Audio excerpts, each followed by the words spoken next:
WIOD presents Neil Rogers. To get in touch and talk, call 751-WIOD in Dade, 524-WIOD in Broward, or 655-278-WIOD in the Palm Beaches. Other areas may call collect. The opinions expressed by the host, guests, or callers are not necessarily those of the station. Now, here's Neil Rogers on News Talk Radio 610 WIOD. He's back, and he's stalking a psycho who wants to make the Chicago Cubs pennant contenders. Clint Eastwood is Dirty Harry Carey. Hello, everybody. This is Harry Carey with Steve Stone, and the Cubs are getting the beat out of them today. Clint Eastwood gives a Hall of Fame performance as the legendary Cubs broadcaster. There's action. The pitch. Strike at the... He threw that ball right past Clark. Suspense. It might be. It could be. It is a home run. Romance. Oh, look at the on that broad, Steve. Holy cow. Clint Eastwood is Dirty Harry Carey. Coming to a theater near you.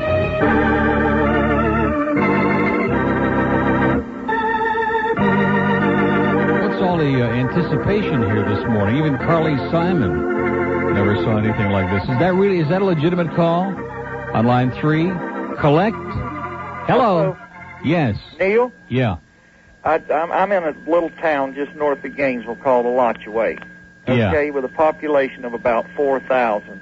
Yeah. Our cable here has Sports Channel of Florida, WGN, WWOR, plus every other thing under the sun. Great. Okay? I'm real happy for you. There's 2,500 subscribers on the cable system. So, all this bull that, we hear in South Florida is, about we can't do this and we can't do that. Then how can a little, dumpy company up here afford to have all that? Yeah. Have I made my point? We can't do this and we can't do that. You hit it right on the head, pal. As far as we can't do this and we can't do that. You know what I mean? Yeah, I guess.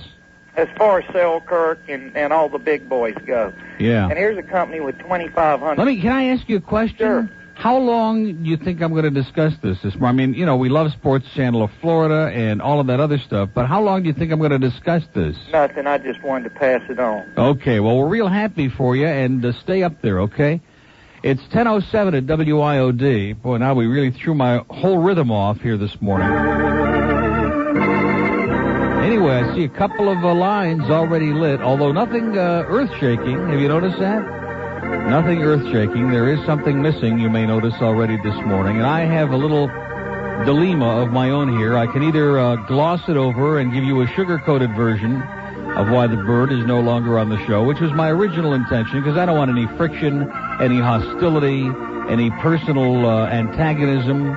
However, the other option is to tell the truth. So that's your choice. And I already know some of the crap that's going to come in because I know how childish some of the audience is. Well, he was a threat to you, and he did a great job while you were on vacation, and now you couldn't stand the threat, and you had to get rid of him. Let me tell you something. This has been coming on for a long time, including virtually every day during baseball season, and baseball lasts a long time, like from April till October, okay? And there just have been a few episodes that have occurred, and I have been looking for the appropriate moment for us to kind of go our separate ways. And to be honest with you, there is no appropriate moment. So it just, better do it now than wait, for example, 2-3 weeks until right at Christmas time, which would be a horrendous thing to do. When I worked at INZ, I remember they fired somebody on the day before Christmas, which was also his birthday. So that was really a nice, kind of the Guy Gannett special thing. By the way, speaking of really tactful stuff, I love the quotes from Disney and by the way, Juan Carlos Kotex called me at my mother's house yesterday. I'm having lunch at Mommy's, and the phone rings, and it's that pain in the ass, Juan Carlos from the Herald. You talk about a pushy guy. You talk about going the extra 9 yards to get the story. And the only reason Jicka didn't have more or any of my quotes in here is because I couldn't talk to Tom till I got home at about 5 o'clock. But this Juan Carlos Cotto is just incredible. Anyway, what was I just going to say before I mentioned about Juan Carlos? See, that's one of the problems now. I've got nobody to remind me. My mind is going to have to come back. I'm going to start thinking for myself. But anyway, it's been coming on for a long time. I want to thank Glenn for everything that he did for the show the last 2.5 years. There's a possibility he may go on and do his own thing, which certainly a lot of people... Disney's quote. Look at that. Marvin is right on top of things. Yeah, no, actually, I'll do the break first, and then I'll get into that Disney quote, because if I were Stan Major at this point, if I didn't have a gun to my head right now, I'd go out on 441 and buy one, okay? I'm serious. I mean, that has got to be the most tactless, horrendous quote. I mean, I'm sure it's true, but why say it for publication?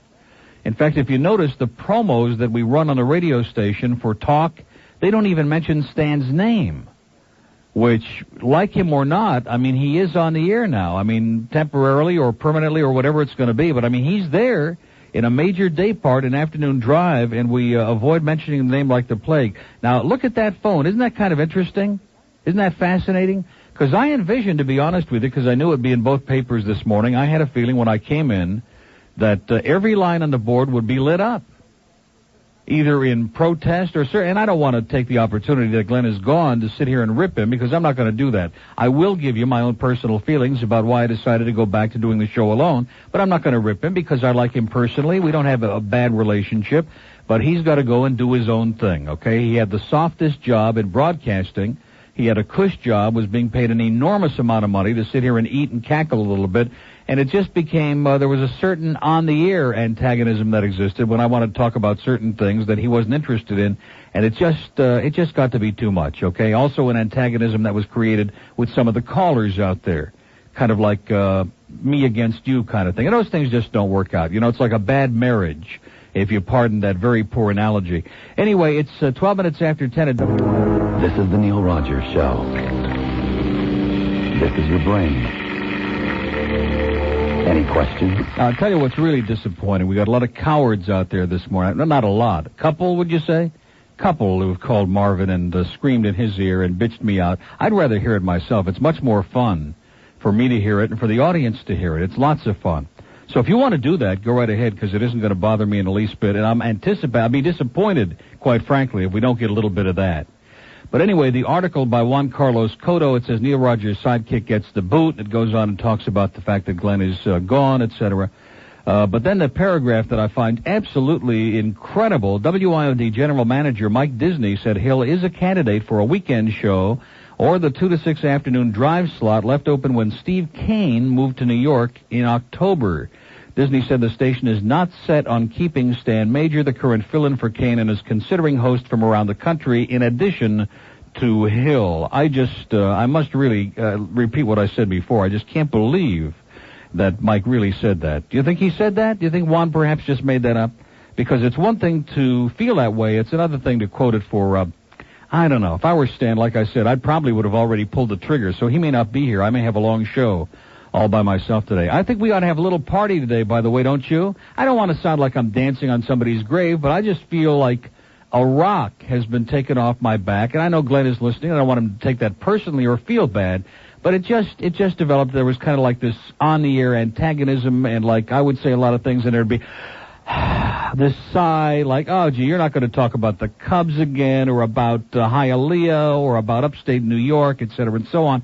And if somebody called in from upstate New York, then we'd have to have the obligatory balancing it out call from some redneck from Lakeland in order to balance it out. I don't feel, after all the years I've been on the air in this market, that I have to balance things out for anybody else, okay? I mean, it's just, I don't want to go into a big song and a dance, and I know there are a lot of people out there. For example, the day that I got very upset with him on the air about that thing we were going to do, that little appearance, that impromptu thing we were really looking forward to do, and, the reaction to that by some of the people in the audience was kind of like the last nail in the coffin as far as I was concerned, because when the day comes that I can't sit down and express my honest feelings and opinions on the air without being bitched out by some people out, how dare you say this to him, how dare you do that, it indicated to me that there was a real conflict that was developing, and I'm not looking for that, okay? When you're working on the air in this market, you have enough automatic conflict anyway with all these morons out there who are angry. It's a hostile town, although I will say we sure gave Bill a lot of material for his show this morning. Boy,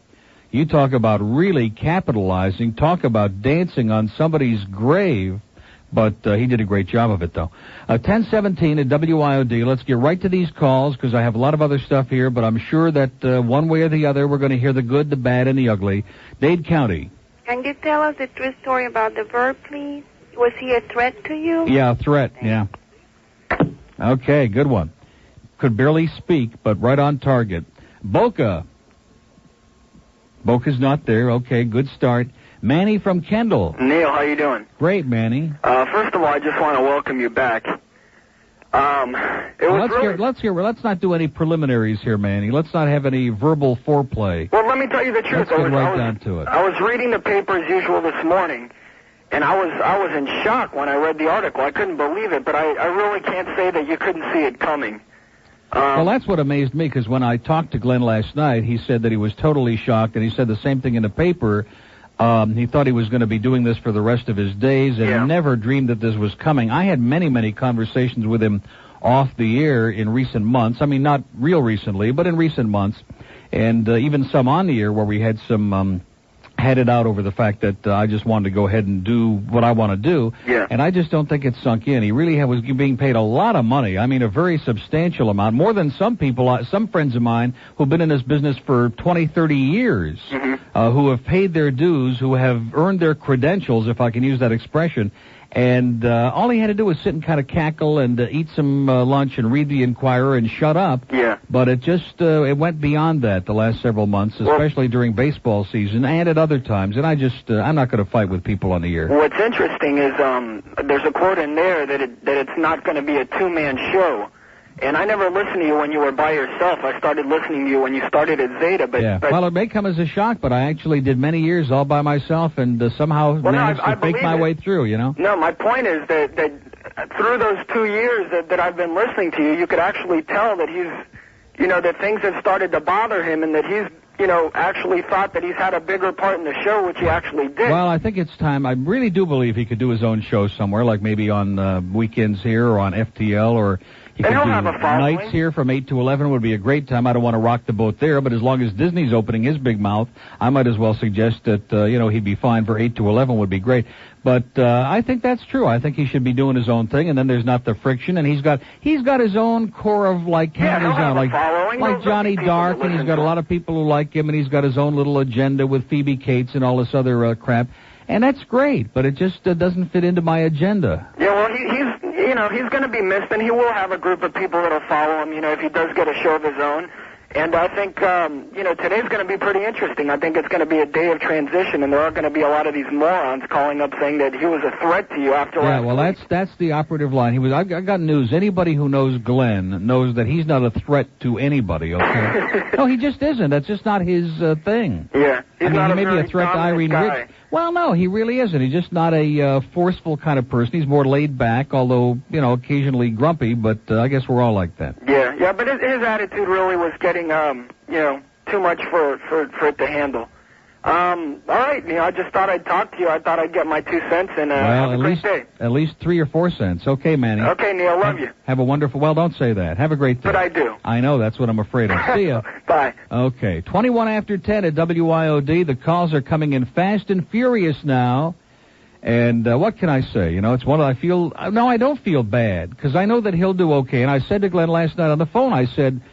Every time this happens in this business, it's for the best, and the station's going to take care of him. They're paying him through the end of the month, and probably you'll find something else for him, and things will work out for the best, because you can't just be like a flunky the rest of your life. You have to assert yourself and develop your own thing, and I think that'll be good for him, because otherwise, and he even says it in this article, he'd have been satisfied to just kind of sit back and be like, in the shadows forever, and I don't think that's right. 22, boy, talk about philosophical crap, huh? 22 after 10 at WIOD. We want to talk about... Neil, this is Noodles, reminding you that it's always a good time for the great taste. Okay, 10:25 at WIOD. I guess it's safe now to bring some of those people out of the closet. We are going to get some food in here, aren't we? What should we do? Should we get Wayne to bring food? He was here yesterday, wasn't he, or the day before? Day before. Yeah, he might come back, or Pizza Loft or somebody. We ought to have a little... party, because you know how we Jews do it when somebody in the family dies, and I'm not saying anybody died, God forbid, but when somebody disappears, You sit down and you eat to drown your sorrow. So I think that the staff here might enjoy having a little repast of something. We'll work that out. I'm sure somebody will come through. 1025 at WIOD. Don't forget, whatever you do, those checks. Please, let's get on the ball with the Camillus House. So far, we've raised $2,400 through yesterday, although yesterday's mail didn't really show up. I have a feeling we'll have an avalanche of mail today because there was like one little envelope with a $15 check that came in yesterday, and the rest of it either never got put up in the boxes or something happened to it. But anyway, make it out in any amount. Help the homeless and help the great work that Brother Paul and Brother Jack and the people at Camillus House do.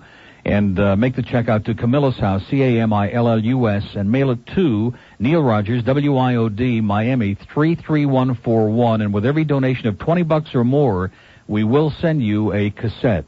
And we're providing the cassettes. You have to send a stamped self-addressed envelope, and we'll provide the cassettes this year. And it's got some of that, like I said yesterday, clever crap that we play on the air. And that's it, okay? That's our little inducement to get you to spring with a few bucks for Camillus House. Hollywood. Hey, Neil. Yeah. Are you going to have any fun anymore? You're not going to have anybody to kick around. I know. Well, how about you? What about me? Yeah, how about we kick you around for a couple of minutes? I'll come in. Yeah, I'll bet. No thanks, pal. Okay, good one. Let's go to North Miami. Good morning, Neil. Yes, sir. It's been June since I've called you. Really? This is the guy that used to sit in the lobby with Sandy. Larry. Wait a minute. Sit in the lobby with... Oh, my God, Larry from Oswego. Yeah, well, no, not Larry geez. from Oswego. No? The one that I met you in the studio, I sat in with Nick. Weird Larry, yeah, Weird Larry. Well, the one from the Work Release Center. Weird Larry, yeah. Used to sit in the lobby with Sandy while she was eating. Yeah, well, yeah. I'd called her and told her that Glenn got canned, and she was very happy. Why was that? She didn't like Glenn too much. She didn't like anybody too much. Well, that's true. I'm glad you said that and I didn't. No, yeah. He did alienate a lot of people in the building. I mean, there are a few who hate my guts, and I'm used to that because no matter where you go, that'll be true. But he alienated a lot of people. I mean, just an amazing number. In fact, when the interns were here in the newsroom during the summer, he carried on. Every time we had food in here or whatever it was, he carried on like to the point of really embarrassment to me. And like I said, I don't want to sit here and rip him for 4 hours or, for the rest of all time. Right. But these are some of the things that contribute to a negative atmosphere. And I feel like I'm free, like I'm flown out of the cage. Well, I met Sandy in February, and we've been friends ever since. Yeah, very pleasant person, huh? Her and I. Well, we have our disputes once in a while. Yeah. But when I first met her, she didn't care for you too much, and I listened to you all the time. Yeah, then we gave her that food that one day, and she changed her tune real fast. Yeah. She became a closet listener. I'll be damned. And her and me went to Ohio on vacation in July, and when we came back, she was canned, and a week later I was canned for my job. Yeah. And it's been... We should have got you together with the first guy that called from North Florida today.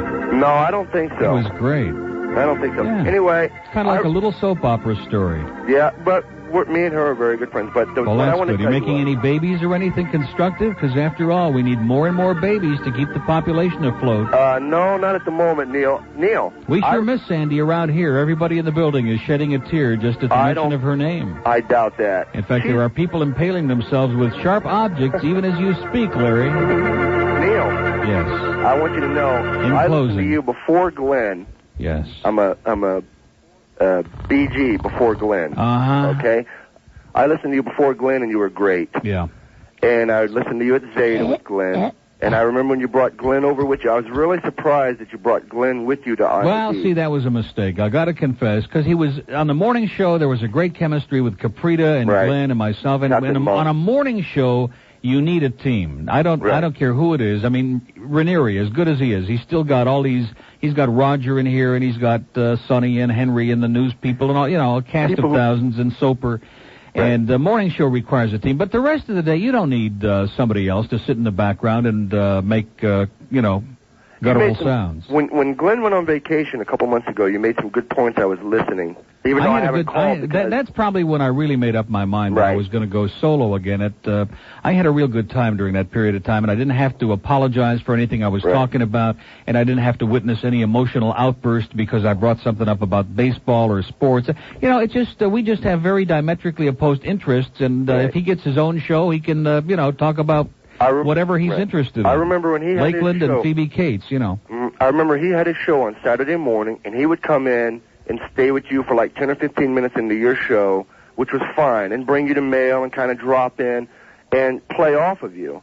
But as time went by, I guess he found himself to be more a part, like a team, which it's not. Oh, look at that. Wayne Arnold called in. He's not that I'm trying to, divert from your brilliant conversation. 58.5 pounds in 7 weeks, and he is bringing a little party celebration today. I live right down the street from Wayne Arnold, and Sandy and myself eat there all the time. I'll bet. Well, listen, in closing, Larry, have a wonderful life. The call has been beyond description. I'm sure it has. Okay. Neil, a big kiss from me and Sandy for give you. Sandy a giant kiss for us, okay? Everybody here at WIOD really pines for those wonderful days. And I wish Glenn the best of luck. And tell her to quit stealing our food, okay? Okay, I wish Glenn the best of luck. Okay, see you, Larry. Bye. Oh, God.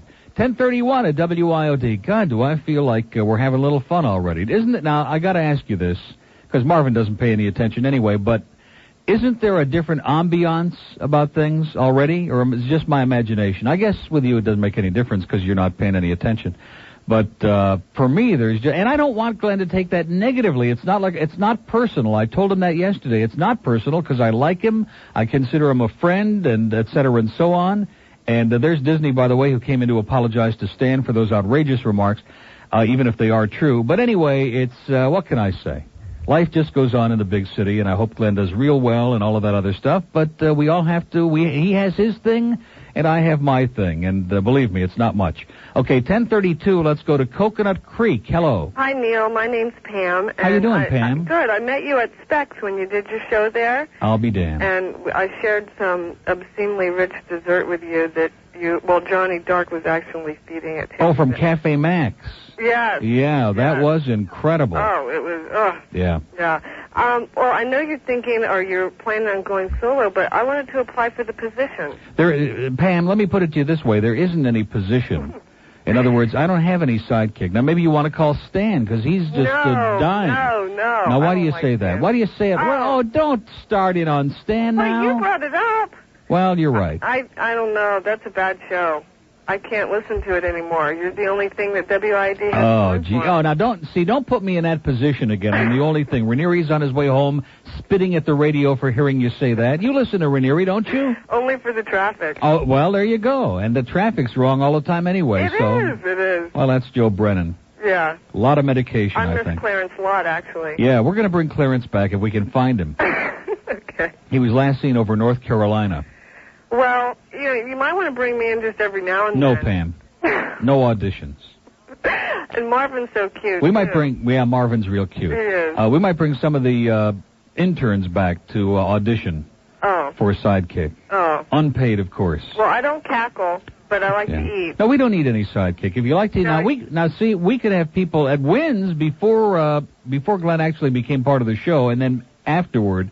At INZ, we used to have all kinds of people come in. We'd have the food would be in, and then there'd be just a variety of different goofballs who would come in and eat and make some burping and belching sounds in the background, and that kind of did the trick. Yeah, that sounds like a good idea. I could do that.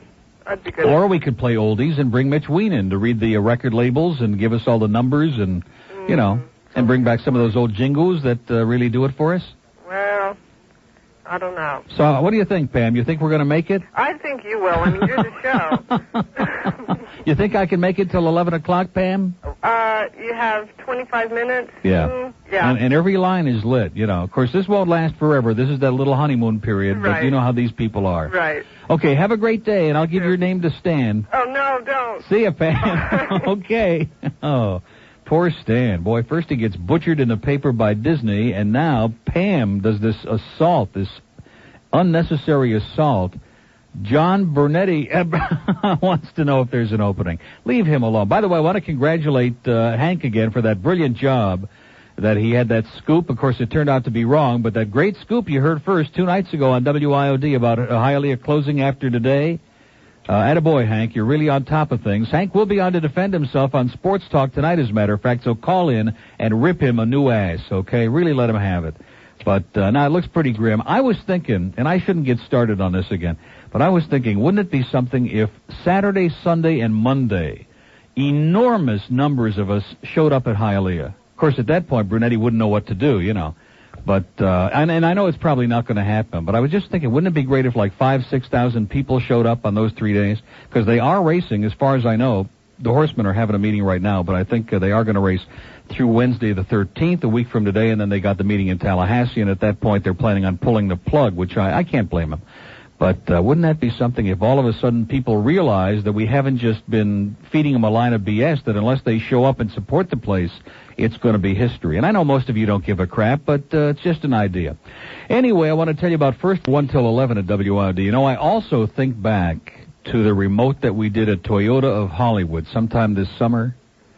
And the Bird finally joined us because they paid him for that remote, and he showed up, and we had that enormous, I think it's the last one we did over there. And Steve was there, and the Bird, and I was there, and we had that tremendous turnout. They were standing on line. Were you there, Mitch, that day? And we talked about this on the air. He really shined most of the people who came by. He sat there with Robin, and who was the other one? The other space cadet that came by, the other silly young lady who came by and just monopolized all of his time and really shined a lot of people. And that kind of rubbed me the wrong way, too. I don't think Glenn ever really appreciated the, I kid a lot about the morons out there, and a lot of them are. But the audience, I mean, these people that are coming by that are making a special effort to go out of their way just to get one of those crappy pictures or shake your hand or say hi or, rub you on the forehead, whatever it might be. And that was one of those ingredients, too, that I think, I'm just trying to tell it like it is, that's all, just like Hank does. It's 20 till 11 at WIOD. We have an opening in Broward and one in Boca. Boy, look at this. 524 WIOD in Broward and 278-9463. 278 WIOD in Boca and Delray, Coral Gables. Hey, how are you? Great. Yeah. Just wanted to give you my comments. I guess I'm kind of almost indifferent, but pretty much accepting the fact that you're letting Glen Hill go, and I can certainly understand it with all the conflicts that I've heard, and kind of detracts from the show when you have all the conflicts, you know what I mean? Yeah. But at the same time, when you first came to the station, I was an IOD listener from way back. When you first came to the station, I tuned into you and got real interested in the show and have really grown to love it. Really? And, much better than the stuff that I used to listen to on IOD, which I also liked. And, real happy with it all. And I really think that your show will probably be better without Glenn. But at the same time, I think I'd really love to hear Glenn have his own show. Yeah. No, I agree with you. I think it would be a real good show. I kind of enjoyed while you were on vacation the show he was doing. Mm-hmm. And he was being creative and he was doing some things, and I think it was fun. It doesn't match your show, but well, no, but it shouldn't match my show. In other words, we've got enough imitation Neil Rogers already to go around and then some. Exactly. Everybody's got to do their own thing and develop their own style and not try to drain off of whatever I've been doing here for the last few years. It just doesn't make any sense. It's embarrassing. Yeah, I kind of enjoyed what he was doing. It was kind of fun stuff. But I think he'll land something, and I think it'll be in the long run a lot better off for him. Yeah, I don't doubt it. One other thing you mentioned Hank Goldberg.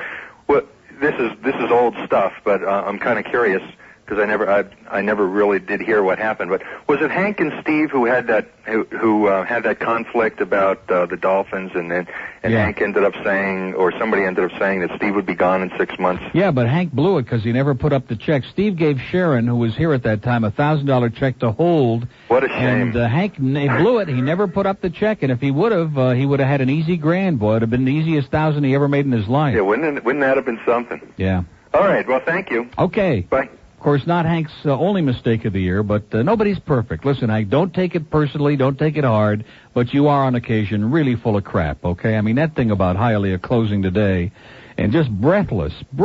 And then I waited yesterday. I kept turning the station on, and I listened to Chuck Meyer and all our news reports, and they had that press conference yesterday, and then I watched the local news last night. And it's still kind of hard to figure out what the hell's going on over there, but it's sad. It really is sad. And I know a lot of you don't care about horse racing, and I understand that. Okay? But it is something that I care about, just like I love baseball and other things. But the bottom line is it's an important part of the community. I mean, it would be like if Belmont closed up in New York, or like when Roosevelt Raceway closed, and it did about a year ago in New York after all those years of great racing. It's sad. It's tragic. And it's unfortunate. But, of course, a lot of it is the fault of those people in charge like Brunetti and Kenny No especially, who I just can't say enough negative things about Kenny No at Calder Racetrack. And I guarantee you this, I will never go back to Calder. I mean, when Gulfstream opens in January, I think it's on the 16th, I'll be tickled to death to go there. I love Gulfstream, and the people there are super to me and to the people in the media, and they pulled off the Breeders' Cup weekend. They did it brilliantly. Everybody agrees on that.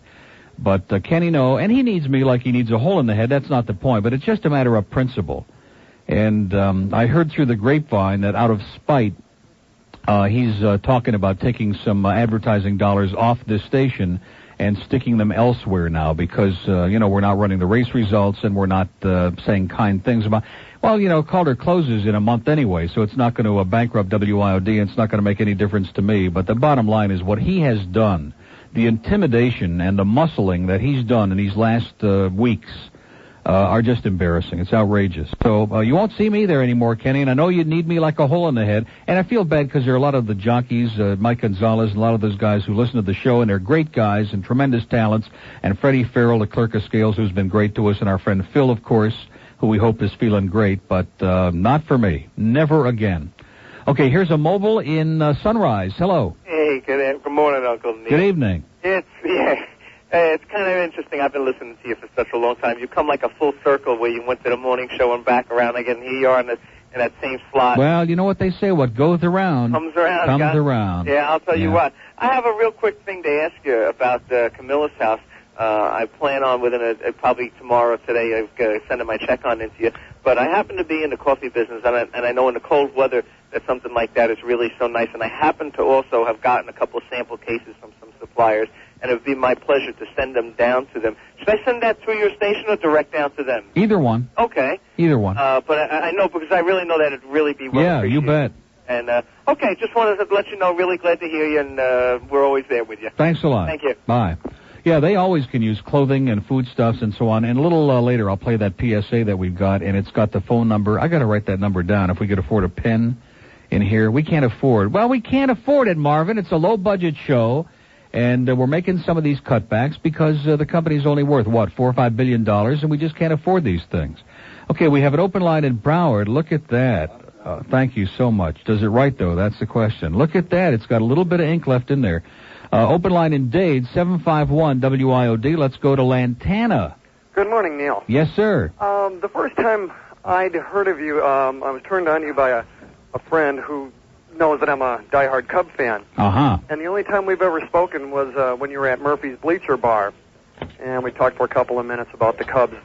And I used to really look forward to hearing what you had to say the first thing in the morning, either following a loss or a victory, luckily. Yeah. And you had some pretty astute observations.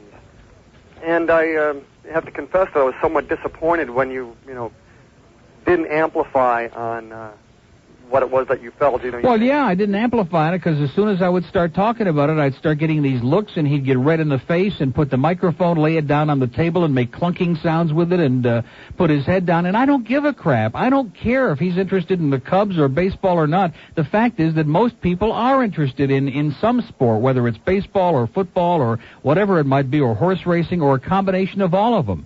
And I'm not going to sit here and put up with little temper tantrums. There is another baseball season, thank God, and spring training is only really a couple of months away, so I'm just not prepared to go through that again every day. Right, and then later I came to find out that you were a horse racing fan as well, and those are my two main passions, as it were. And I also, again, happen to notice a reticence that while you did speak about it, I always got the feeling that you could have done a little bit more on that, and yet... Well, see, the thing with Glenn there, and I did mention this while he was here, so I'm not talking behind his back, but when we started picking horses on the air, then suddenly he became really enamored with horse racing, and he would watch the show on Sunshine at night and see the results and how the horse that he picked it. It became kind of an ego trip. But up until that time, whenever I talked about horse racing, he and Stan both on INZ, they used to just attack me mercilessly. Oh, this is boring, and nobody wants to hear about it. And I heard Stan do that a couple of days ago, and he was ripping me for talking about Hialeah. Well, I happen to care about Hialeah. I didn't used to, and I admit to that. I used to be like everybody else and figure to hell with Brunetti and let him close down. But then when you go out there and see how beautiful it is and how much better it is to have horses racing on dirt than on a sandbox, then you get a feeling for it. You know, while I really like Gulfstream, I fell in love with Hialeah the first time I saw it. It's fabulous. The layout, fabulous, just incredible. I have yet to see Arlington, but looking forward to doing that too. I think that Glen offers a lot, but I tune in for you. I think there is a wonderful time slot available. Dickie Farkle stinks. You know, yeah. I've had. Well, I certainly wouldn't give you any argument on that. Yeah, I listened to him once, and he was a raving lunatic that had very little to say. So I was real surprised when IOD did hire him. Yeah.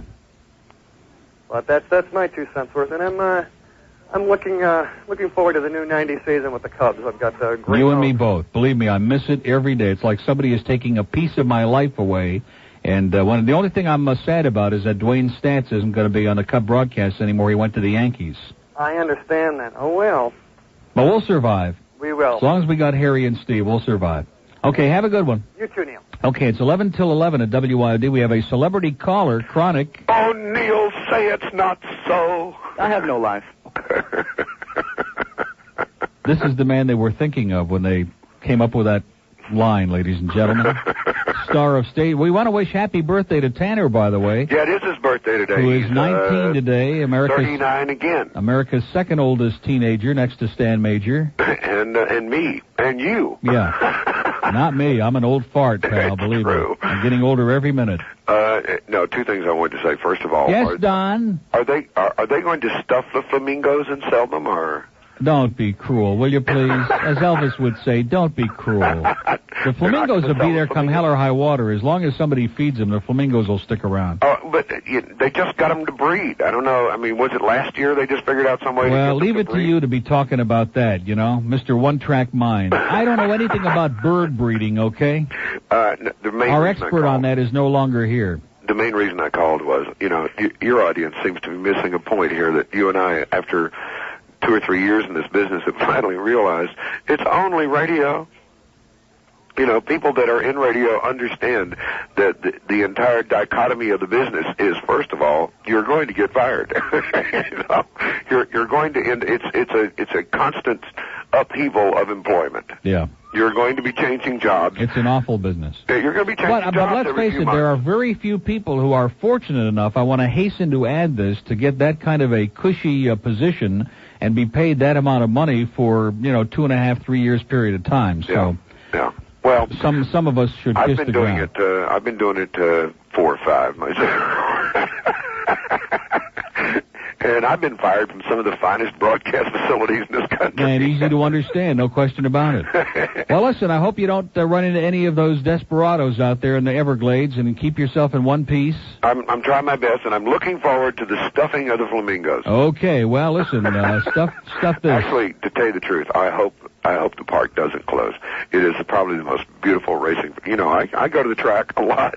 Do you? I bought a pony or two in my time. Uh-huh. And I hope it doesn't. I hope that, I mean, it looks like it's inevitable, but I think it'll be a great loss to South Florida if we lose Hialeah, because it is known for, part of the persona around the country is Hialeah Park. Yeah. Well, listen, you're a great philosopher, and God only knows where you'll wind up next. Have a great day. It's not your show. See ya. Bye. Don't hold your breath. God almighty, is he a pain in the ass. 10:52 at WIOD. Let's talk about... Where's my soup? 10:55 at WIOD. Here's a mobile on the West Palm line. Hello. Hi, how you doing, Al? Great. I'm sorry to hear about Bird. Thought he was pretty good. Yeah. Is there anything are you at liberty to mention if there's anything in the winds over there at WIOD for him? Well, I guess you just tuned in. I don't know. There's nothing in the wind, but I mean, he is a candidate for maybe something else here weekend, or I don't know. Possible. Yeah, I think he would be an upbeat.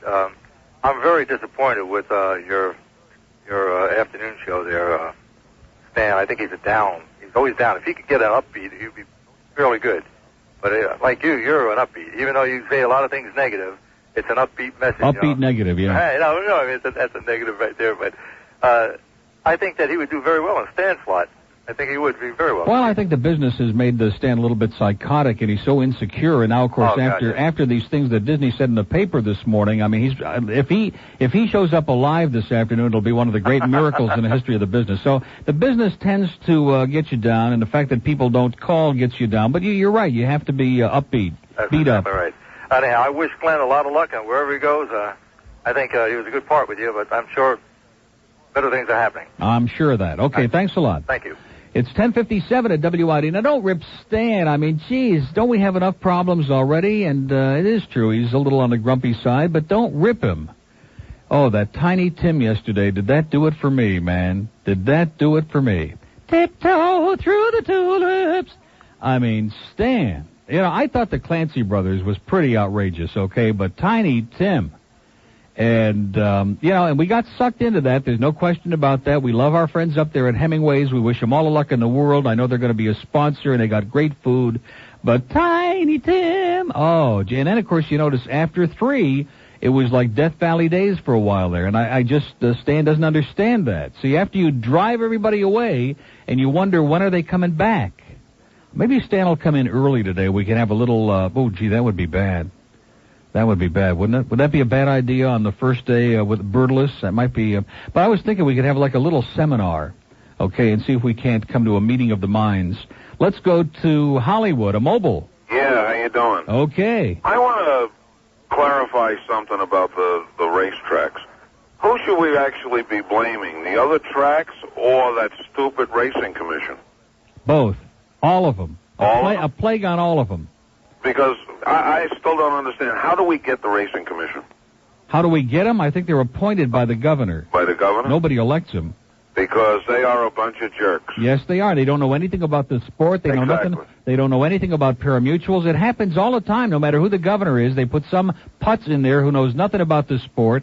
And, that's what they give to the sport. Here the state is in partnership with the sport and gets a piece of the action, and so it's in their best interest to see it work out. And this whole idea of deregulation was so crazy. Everybody knew it was going to be an unmitigated disaster just to let anybody run anytime they want. It's crazy. And and if they don't get control of it again and straighten it out, horse racing is going to be history in this state. Yeah, and they say that they backed the horsemen. They never backed them from day one. No, they sure don't. Never once. Okay, well, listen, we'll all move to Georgia or somewhere, okay? There you go. Okay, at least they don't have any gambling up there because they're all righteous, honorable people who drink a lot of beer and go to church on Sunday. Anyway, we have an open line in Broward now at 524-WIOD, 524-9463. Our poll is, should we have Stan come in a little early today or not? And right now, Chuck Meyer is standing by. Chuck, of course, is going to correct all the misinformation that Hank gave you 2 days ago. And we'll come back with hour number 2 at 11:05. Stan today will be discussing the Tiny Tim Show at 2 this afternoon. Radio 610 WIOD presents Neil Rogers. To get in touch and talk, call 751-WIOD in Dade, 524-WIOD in Broward, or 655 and 278-WIOD in the Palm Beaches. Other areas may call collect. The opinions expressed by the host, guest, or callers are not necessarily those of the station. Now, here's Neil Rogers on News Talk Radio 610 WIOD. Boy, don't you love those long rejoins? I love them. Anyway, do you think this would be in poor taste? It would? Okay. Chuck said it would be in poor taste. And he also said that Hank's story the other night about Hialeah was in poor taste. Okay, it's 11:06 at WIOD. Well, listen, we don't, I feel like I've loosened up a little bit. You know, I've been so uptight for so long. And I don't know, I think that developed during baseball season. I'm not blaming that on Glenn, but it just developed that way. And it just got to the point that when I saw him, I thought of Don Zimmer, and it just got to me. Anyway, the Boca and Palm Beach line, I guess all the excitement, the initial excitement is wearing off. I see Palm Beach is ringing, but Boca, just like this week has been pretty slim on the Boca line. 278-9463, 278-WIOD. Stan this afternoon, no guest today, thank God. And Sports Talk with Hank will try to defend that outrageous story that he had on the other night. I mean, he was close, but a week off. And then a little abbreviated version because we got UM basketball, the Hurricanes in Dayton at 7:30 from the arena with Sonny and Joe. And Ted Koppel will be guesting on Larry King tonight. And Dion on Bob Costas. For those of you who are insomniacs or stay up that late, I can't do it anymore. I'm getting too old. But Dion will be on Costas. You might want to tape it. Okay, South Miami. Hello, Neil. Yes, sir. I was listening with dismay yesterday to all of the cures for your dog. Yeah. And I have a very simple solution for you, Neil. Oh, by the way, I want to thank the listener who came by my house last night at 6 o'clock to bring me some of that tar shampoo or whatever it is. Well, yes. I'll tell you that that will have an unpleasant odor, and I can heal your dog with the touch of my hand, Neil. Now, I in the past have given up on you. Yeah. In the past, I'm have hopeless, given up sir. on you. But your dog. Yeah. If your dog can take the Lord Jesus Christ into his heart. Yes, sir. And confess for his sins, like making deposits on your floor. Lord, when are these men going to stop hurting us so? Go ahead. And possibly he might be able to make a deposit into our pot. Yeah. And well, in fact, I'll bring him over this afternoon after the show, and I guarantee you he can make a real healthy deposit for you. Well, that's what we need.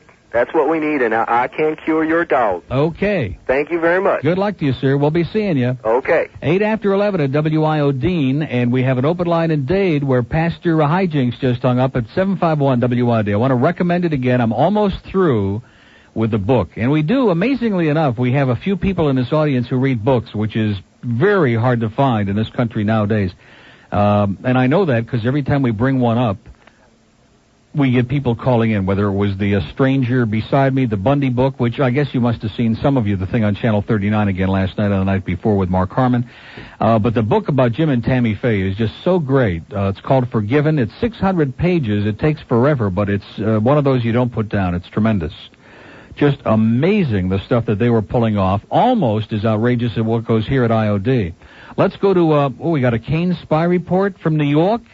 Is this from New York? Yes, it is. How you doing? Hi, Neil. How you doing? Great. Good. Steve did his Star Spangled Banner show this morning. He wants to replace the Star Spangled Banner with a tune that I can't recognize, but he had a lot of the flag wavers calling in this morning. To be quite honest with you, he sounds like a fish out of water, Neil. Really? He doesn't sound like the Steve Kane that I knew when I drove home in the afternoon. Well, you got to understand, it takes time to reacclimate. That's one of the reasons, Steve used to rip me for the fact that I've been in this market so many years, and and I've had chances to go to New York and to Philadelphia and to Boston and to Chicago recently. And when you go someplace else, I don't care how long you've been on the air, it's like starting all over again. You got a totally new audience. Nobody knows who the hell you are. And, I mean, if you go somewhere else in the same market, then it's a different story. But if you change markets and you go 1,000 miles away or 2,000 miles away, you've got to start from scratch. And believe me, it takes months before you get the feel of the audience and they start, getting a feel for what you do and who you are. And it's you got to start all over. I wish him well because I don't want him moving back into the house, I tried to call him a couple of times. They've got quite a screening process up here. It seems to be much different. The quality of the calls is quite unbelievable. Yeah, plastic probably. Or do all the calls sound like professional callers? They really do. Yeah, I hate they do that. sound like they've been. That's how it is in Tampa. Every caller sounds like another talk show host, like a rock and roll talk host. Hey, how you doing? Great call there by Joe. And, geez, it's nauseating, man. I'd rather hear, even the pinheads, I'd rather hear from a bunch of morons, because that's what's really out there, okay? That's right. We don't have a bunch of intellectuals running around in this town. We got a bunch of jackasses. I'm one of them, Neil. Well, at least you admit I'm it. one of your biggest fans. Okay, what are you doing up there?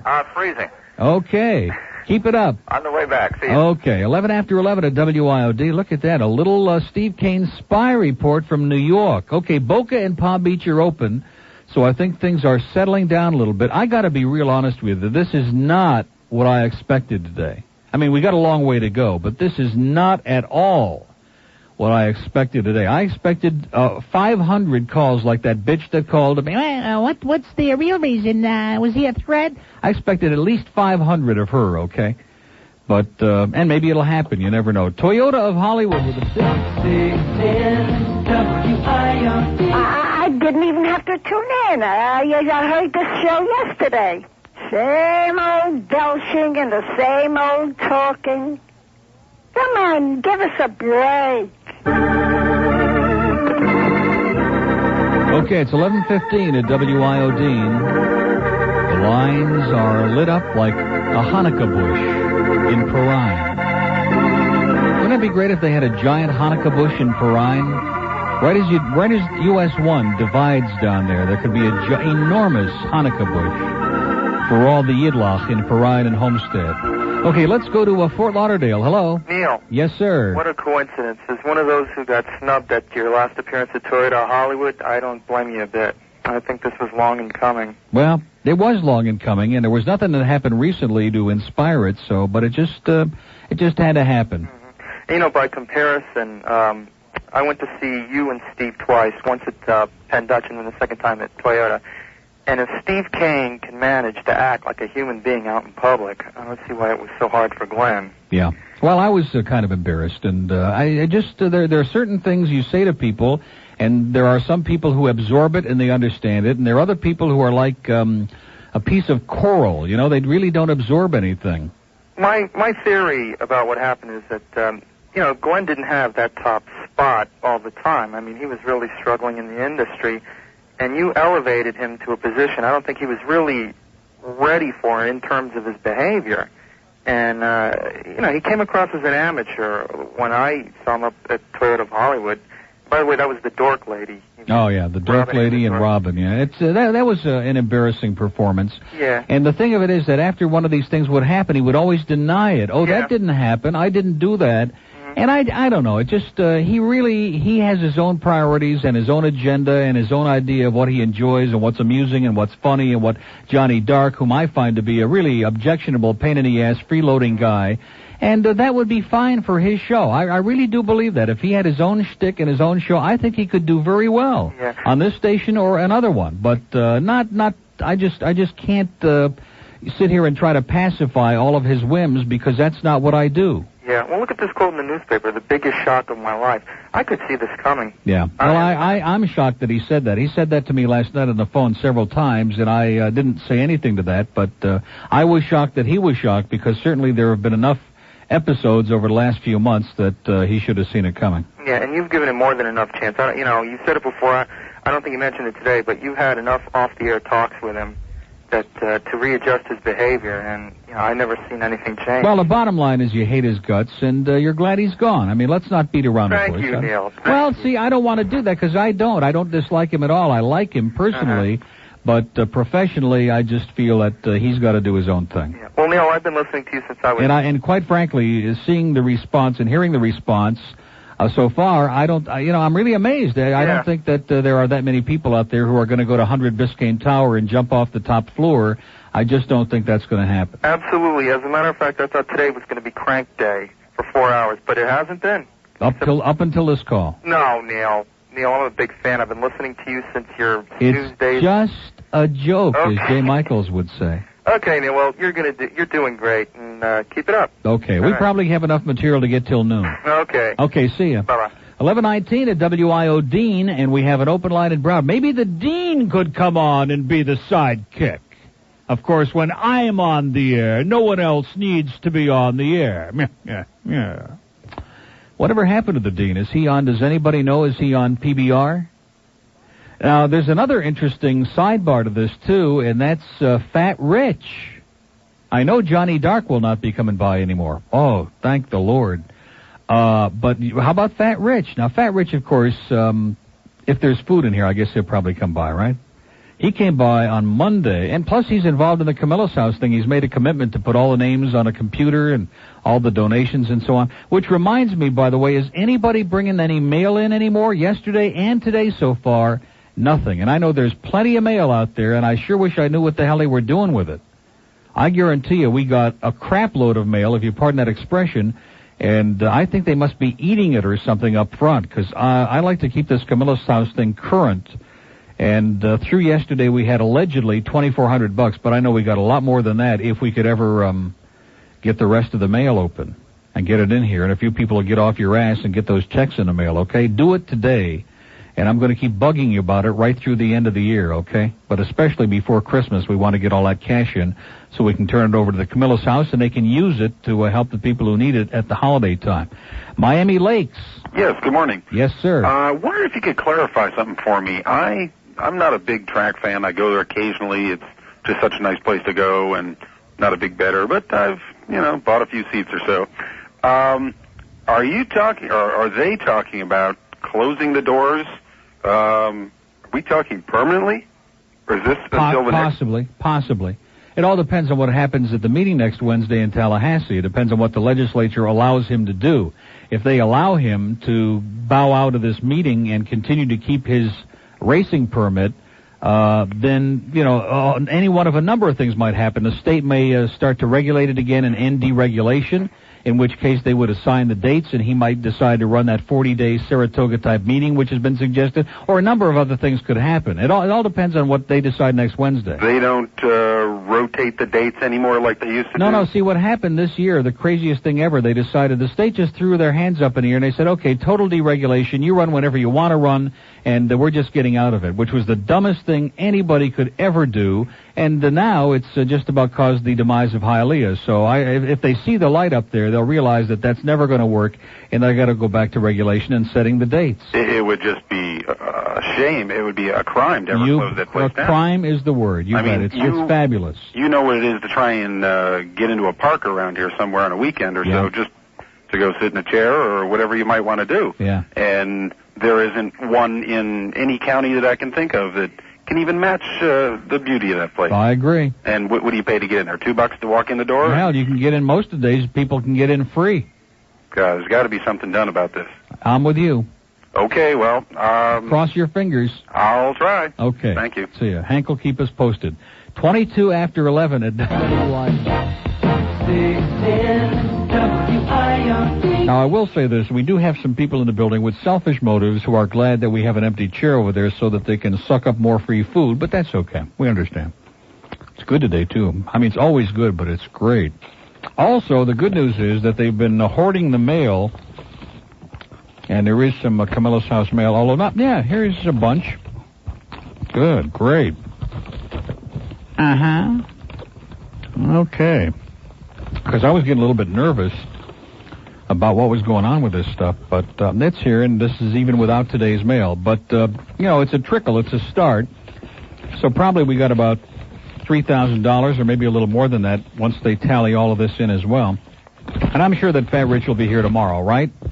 In spite of all the goings-on here, I'm sure he'll show up and continue to handle that thing and handle the food that comes in. Okay, 11:26 at WIOD. We have a call from Hialeah. How you doing, Neil? Great. Good.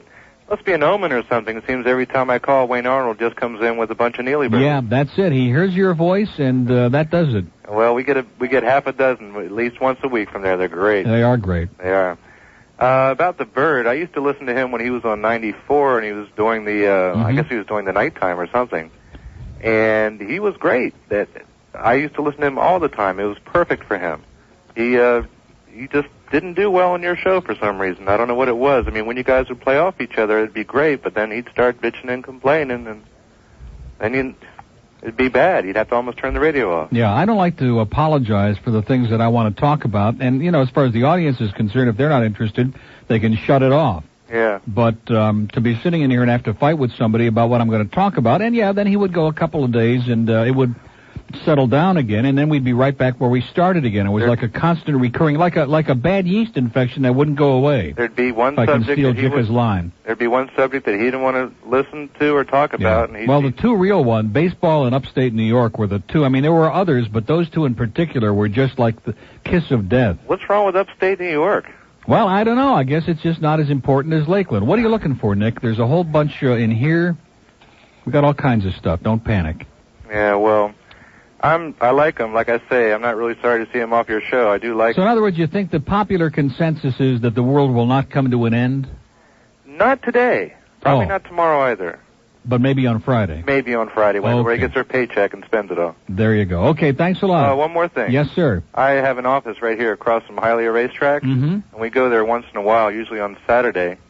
And I like it. It's a beautiful place, and I don't know if this is another bad omen, but I see about 45 or 50 large-winged black birds hovering over the thermals. Yeah, I think that means something. I don't know. It must mean something. Okay. See you later. Bye. Bye-bye.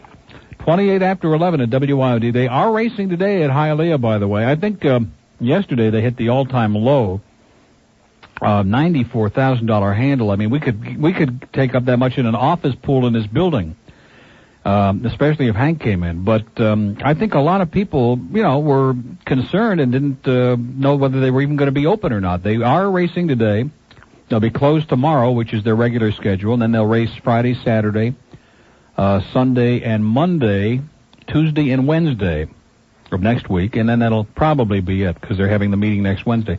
But in the meantime, like I said at the beginning of the show, it would be just amazing if people finally are awakened by this omen of what's going on here these last 2 days, and the weekend especially, Saturday, Sunday, and then Monday when they run unopposed, if we really showed them something and had some big turnouts out there, it might, I don't know what it would do, but at least maybe it might keep it open eventually so that they come back and resume the meeting somewhere along the line as opposed to just closing it down permanently, which everybody agrees it would be a disaster. I mean, if you don't go out there and then they close it down and you say, boy, isn't that sad, don't blame everybody else. Blame yourself for not going out there and at least giving them a shot of making a comeback, okay? Okay. Because you know this tremendous influence that I have. In fact, Wayne Arnold was just in with the food, and I asked him, did you get a lot of response to our plea for a cook? And he said, not yet. So I'm disappointed about that. Let me just mention that again in a non-commercial way. Wayne Arnold at Arnold's Royal Castle desperately, because they're doing so much business, needs to hire another cook. So stop in there, see Wayne or Bernadette, and fill out an application at Arnold's Royal Castle. They especially need somebody who's fast in the morning, it says. So if you're fast in the morning, there's just something lacking there, isn't there? If you're fast in the morning... Oh, that's terrible. That is in poor taste. Okay, 11:30 at WIOD. Pembroke Pines. Yes. Yes, sir. Neil Rogers? Speaking. Neil, yeah, a couple things real quick. What paper is that thing on the bird? Someone wrote an article on him? It's in the Herald, and there's a little piece in the Sun Sentinel. Okay. Now something about Hialeah. I'm not a big race fan, but yesterday something really hit me. I was watching a rerun of the Andy Griffith Show. Uh-huh. And they were having a bookmaker over in Floyd's barber shop. Mm-hmm. And when they finally busted the case, they said that Hialeah must have had a really good day. And this is like from the early 60s. Yeah. Well, that's the last time they did have a really good day. Well, it just really kind of hit me at that point right there and how old it is and everything like that. 65 years. 65. All righty. Have a good day. You too. Bye. Boy, what has happened to all the themes here? You have any idea? Roger puts these in order, and I can't find a damn thing. Oh, God, and I got to stand up to get it?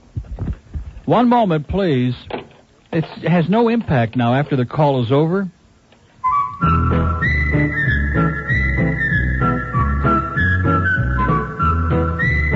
I have to confess, too, by the way, I hate Andy Griffith. He makes me physically ill. He makes me nauseous. He makes me almost as sick as Bob Denver. It's 11:32 at WIOD. Let's go to, didn't we just do Pembroke Pines, or am I dreaming? We did? Okay, Pompano. Hey, how's it going? Okay. I got rid of the bird, huh? Bird is flown the coop. Wow. I don't know. I think it'll be good. It's going to be hard to get used to. Yeah. It did give a little bit of balance, you know. Mm-hmm. Some of us don't like to hear about some of the things you talk about sometimes. Yeah. Well, you know what? You don't care. Yeah. Good thinking.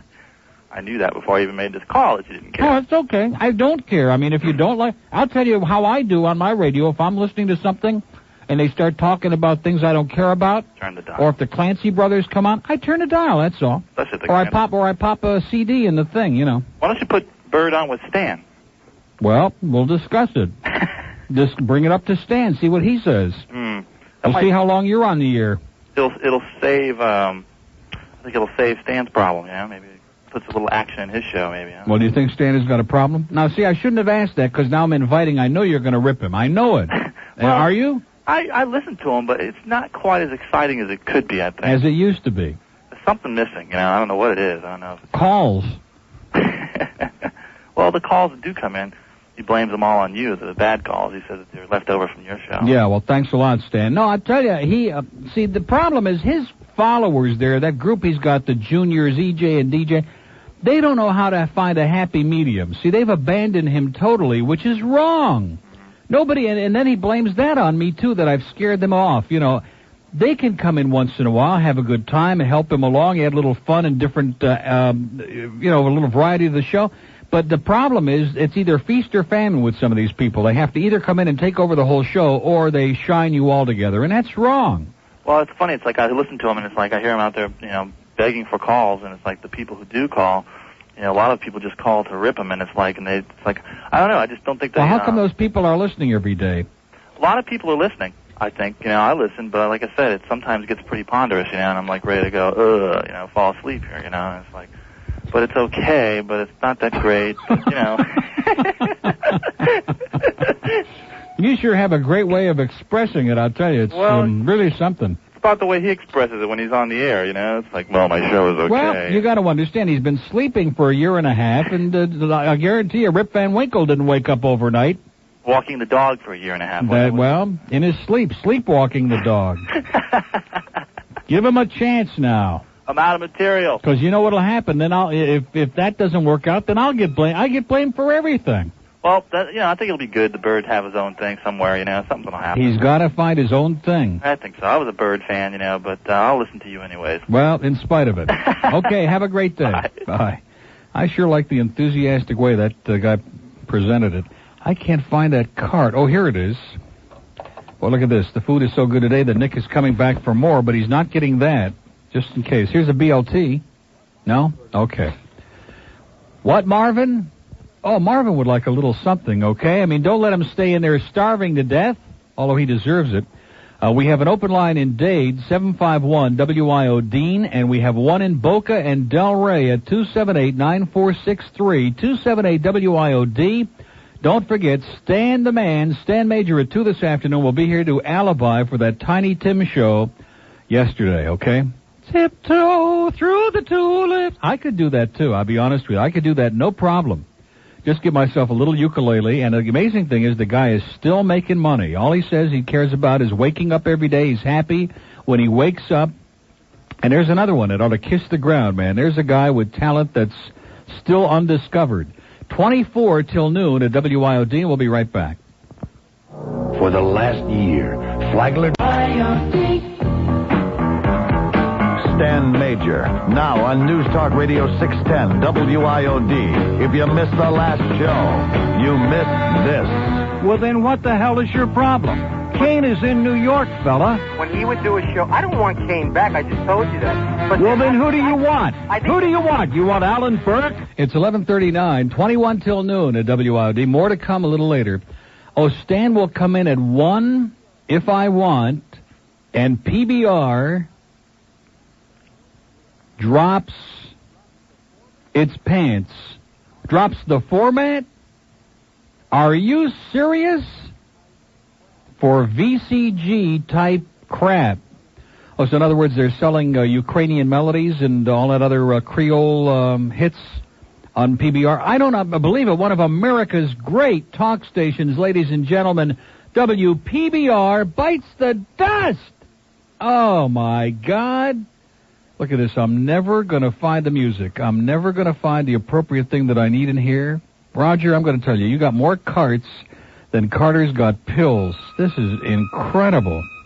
I'll never find it. I was going to play the Death March for PBR. And the worst part of it is that our friend, old what's-his-name, Jim from Hot 105. What the hell is his name? Jim... the guy who did all this stuff for us, for crying out loud, who does Lee Fowler Jr., Jim, what's his name? With an S. No, not G. Michael McKay. Oh, please. Jim Schuyler. God almighty. Marvin, you're a real radio maven. A radio Marvin. It's 19 till noon at WIOD. Isn't that something? Stan is coming in at 1 o'clock? God, that's going to kill the show. No, it's just a joke, Stan. Now, see, he is so sensitive, he'll take that personally. He's got to lighten up, man. He has reached a point of paranoia that is so great that every minute he's looking around like, who's following me, and who's, it's a setup. He got his paycheck the other day, opened it up, and said it was a setup.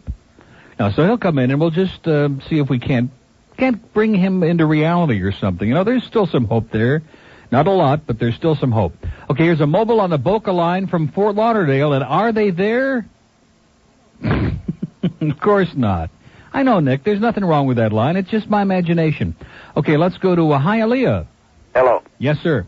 How you doing? You're talking about Hialeah having bad handle problems. What about Flagler? I didn't see it. You didn't see Flagler dog track? How much did they do? 202 the other day. You know what they used to handling them? 700,000-800,000. Yeah. Oh, well, listen, that's what's happened between the lottery. Yes. Let me give you a little example. They have this new racing commissioner named Jones, right? And Jim Jones, yeah, he drinks a lot of Kool-Aid. Oh, yeah, okay. They have kennels on Red Road, right? And for 40 years they've been giving pills for females, right? He comes in and is going to take guys' racing commission license that have these pills in their kennel and fine them and stupid stuff like that. Mm-hmm. And they know nothing about the racing commission. That's right. They got a guy that is correct. They got a guy that's writing a new rule book for greyhound racing, and he was in the Armory for 30 years, which is all right, you know. But now he's writing a new rules on racing commission for the greyhounds, and I can't believe he knows nothing about dogs. Mm-hmm. And the racing commission has created their own problem at Hialeah, at Gulfstream, at St. Pete Dog Track, all the dog tracks in the United States. I mean, the state of Florida. They're doing it. And the lottery ain't hurt them. That's the lottery. No, it's not a big crock. It's true. The lottery is devastating. Well, I tell you, it is. They just had this bill go through passing for the state to give the dog people a raise, right?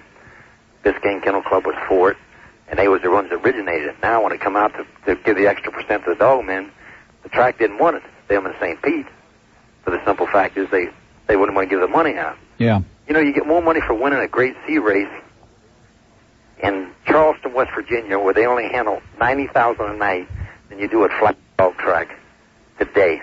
I believe it. And you got the best dogs in the country running down here. Yeah. The poor guys at Hialeah.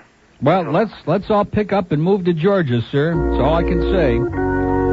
Oh, WPBR bites the dust. I don't want to keep going back and regressing, but boy, that's incredible. They were really doing it, too. They were up to, about a 0.3 in the last trend? They are really smoking, and they've given that up. Look at what Howard Premer did over at KAT. He dropped everything, and he put all that, he just sold all those, what do they call that? Brokering time, which is like it should be criminal to do that, okay, with a radio station, to just have the license and sell chunks of time to people to put any crap on the air that they want, no matter how. There might only be like 6 people listening at a given time, and they're making a fortune doing that. And then they just bought Radio Suave, which I don't understand how they can own 2 AMs in the same market. But it's a strange business. You know, I've lost track. I can't keep up with it anymore. Anyway, we have an opening in Dade County at 751 WIOD, West Palm Beach. Hey, Neil, how you doing? Great. I used to listen to you all the time, but I moved to San Francisco about 6 months ago. No. And, yeah, Neil, it's great. I love it out there. I returned last week, though. You know, I'm on business, and I listened to the show on Wednesday and Thursday, and you were on vacation. Yeah. And the Bird had Joey and Johnny Dark there. Yeah. And, it's dangerous, you know. I think it foreshadowed what was going to happen to have those. Well, I'll tell you, Joey is... you know, I knew he was going to have Joey on, and when I go on vacation, I understand that it's not easy to do the show alone for him. Uh-huh. And, you know, Joey comes in and makes a lot of noise and cackles in his own way and does a lot of stupid stuff. But Johnny Dark is just another one of those irritants. It's kind of like I inherited him with the territory, you know, and he just gets on my nerves. He really does. Well, I wasn't going to... It's kind of like a balance, like a trade-off, whether it's more valuable to have those Cousin Brucey things that he does, or to get him out of the studio, you know. Well, I came back this week, you know, and then this, and I don't want to get too bird intensive because I really wanted to talk about the horses. I just think that, you know, that the Bird needs to get his own act. You know, you're the show, and you know this is what people are listening to. Well, I think he lost track of that somewhere along the line. For example, he used to make the comment, and it used to bother me. Not that I have an ego problem, because I don't. but he would say, when Neil is away, the ratings are the same. And there's no way that's true, number one. And number two, every time I do come back, it takes about 2 or 3 weeks to get the audience back, no matter who fills in. And that isn't, I'm not saying that from an ego standpoint, but the fact is it just isn't the same.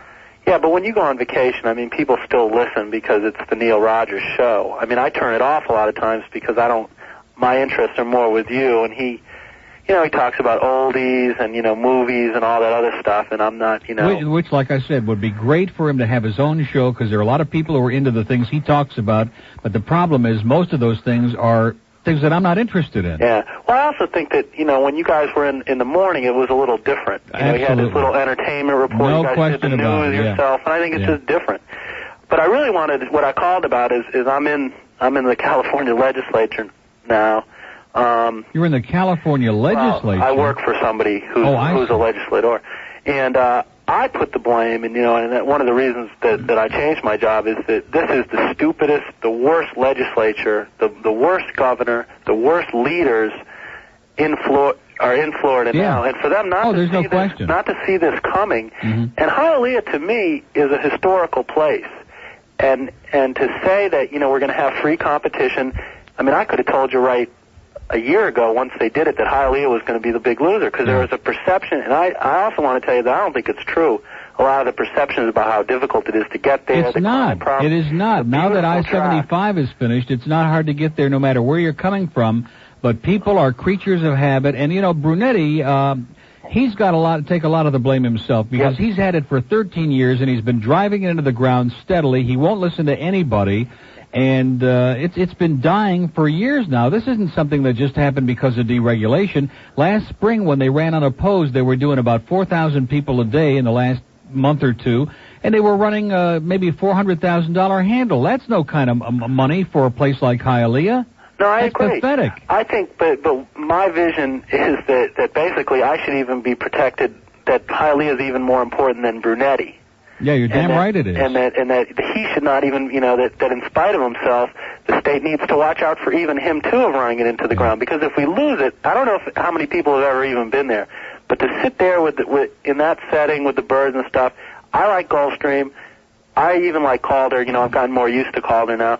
But there's no place like Hialeah in terms of the setting. And it's also a very difficult industry to regulate, because you have people from different states bringing their horses in, and for the legislature to think that it cannot be regulated and everybody was going to take care of themselves is just another example of, like everything it seems to be in the state lately, is just, it's too politically difficult, we don't want to handle it, so we'll throw our hands up, and then it just goes to hell. Yeah, well, they do that with everything. They do that with everything. It's just like when Graham was in office and the auto inspection system wasn't working, and we had long lines and people were griping about it.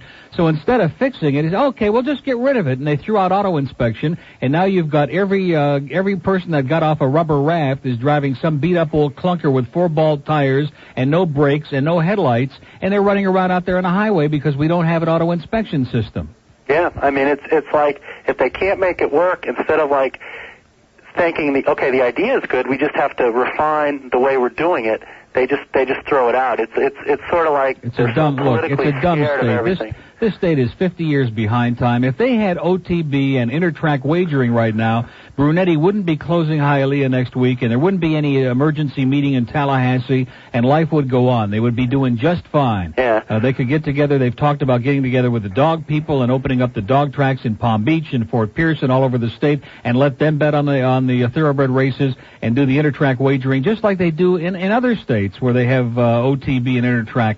And if they would have had intertrack wagering when they had the Breeders' Cup, can you imagine the money they would have taken in at Calder and at Hialeah betting on the same races? But it's a stupid state. They keep dragging their feet, and I could get on the air and scream and yell about it like I used to, but I'm not going to do it because it's never going to change. Well, it's a Yahoo state. It's a deep South Yahoo state. It really is. I'll just leave you with this, because I think, first of all, most states do have teletracks and off-track betting. Absolutely. I mean, I don't know of too many that don't.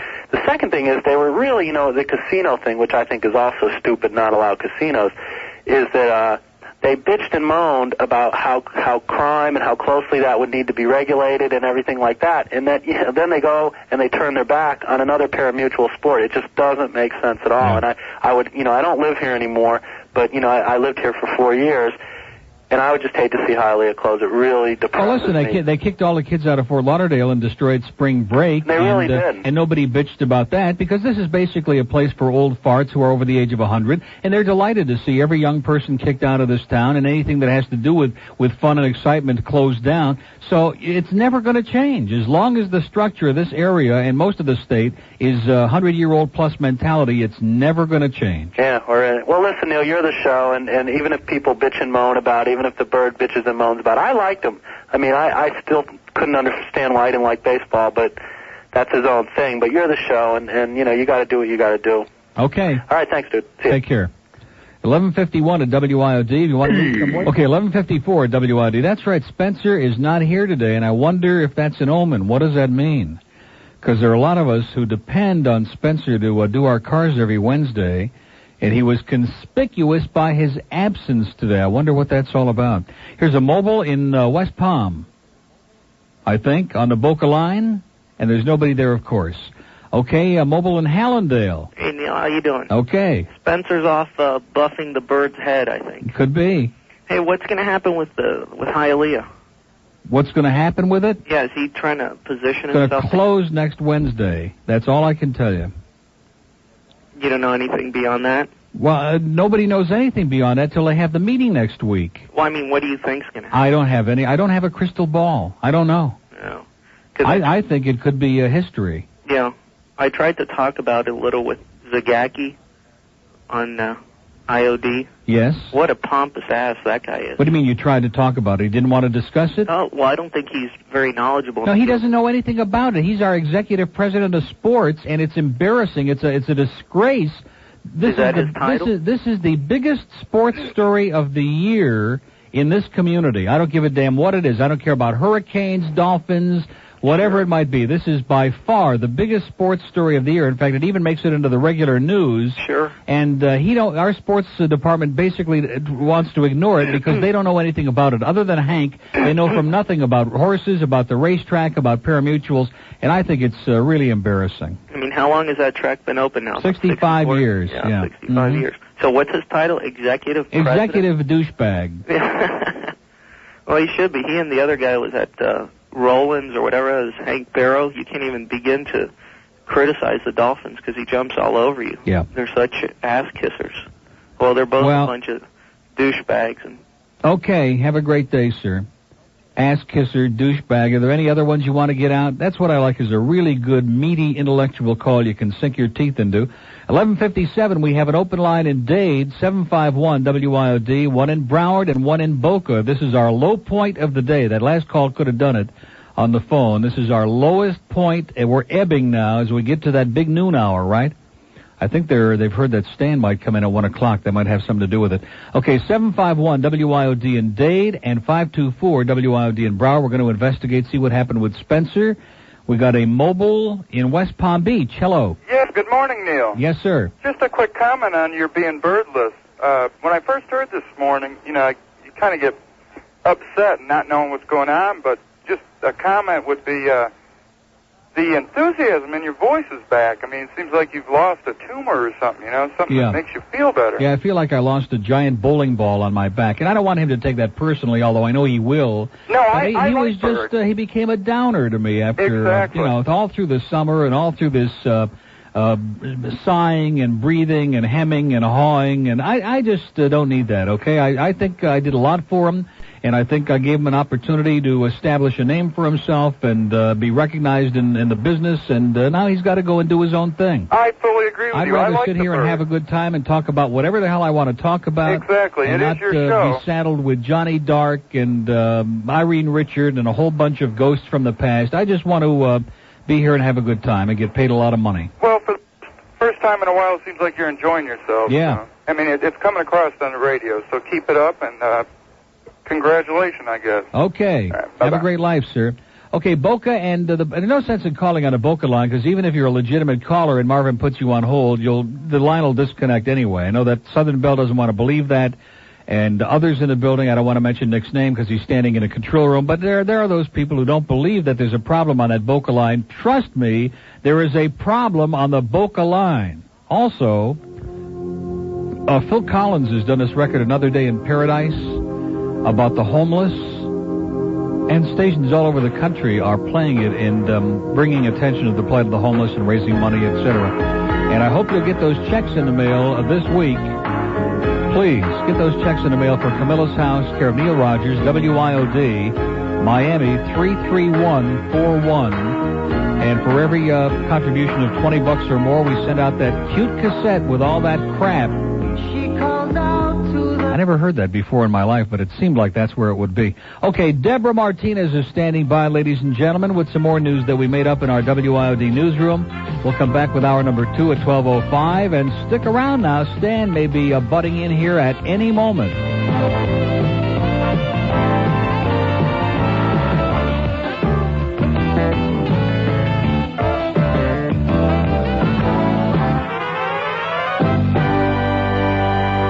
Radio 610 WIOD presents Neil Rogers. To get in touch and talk, call 751-WIOD in Dade, 524-WIOD in Broward, or 655-278 WIOD in the Palm Beaches. Other areas may call collect. The opinions expressed by the host, guests, or callers are not necessarily those of the station. Now, here's Neil Rogers on News Talk Radio 610 WIOD. All right, we got everything covered now. Everything's under control. We just got tomorrow's promo sheet for Thursday, December 4th. Thursday, December 4th, okay?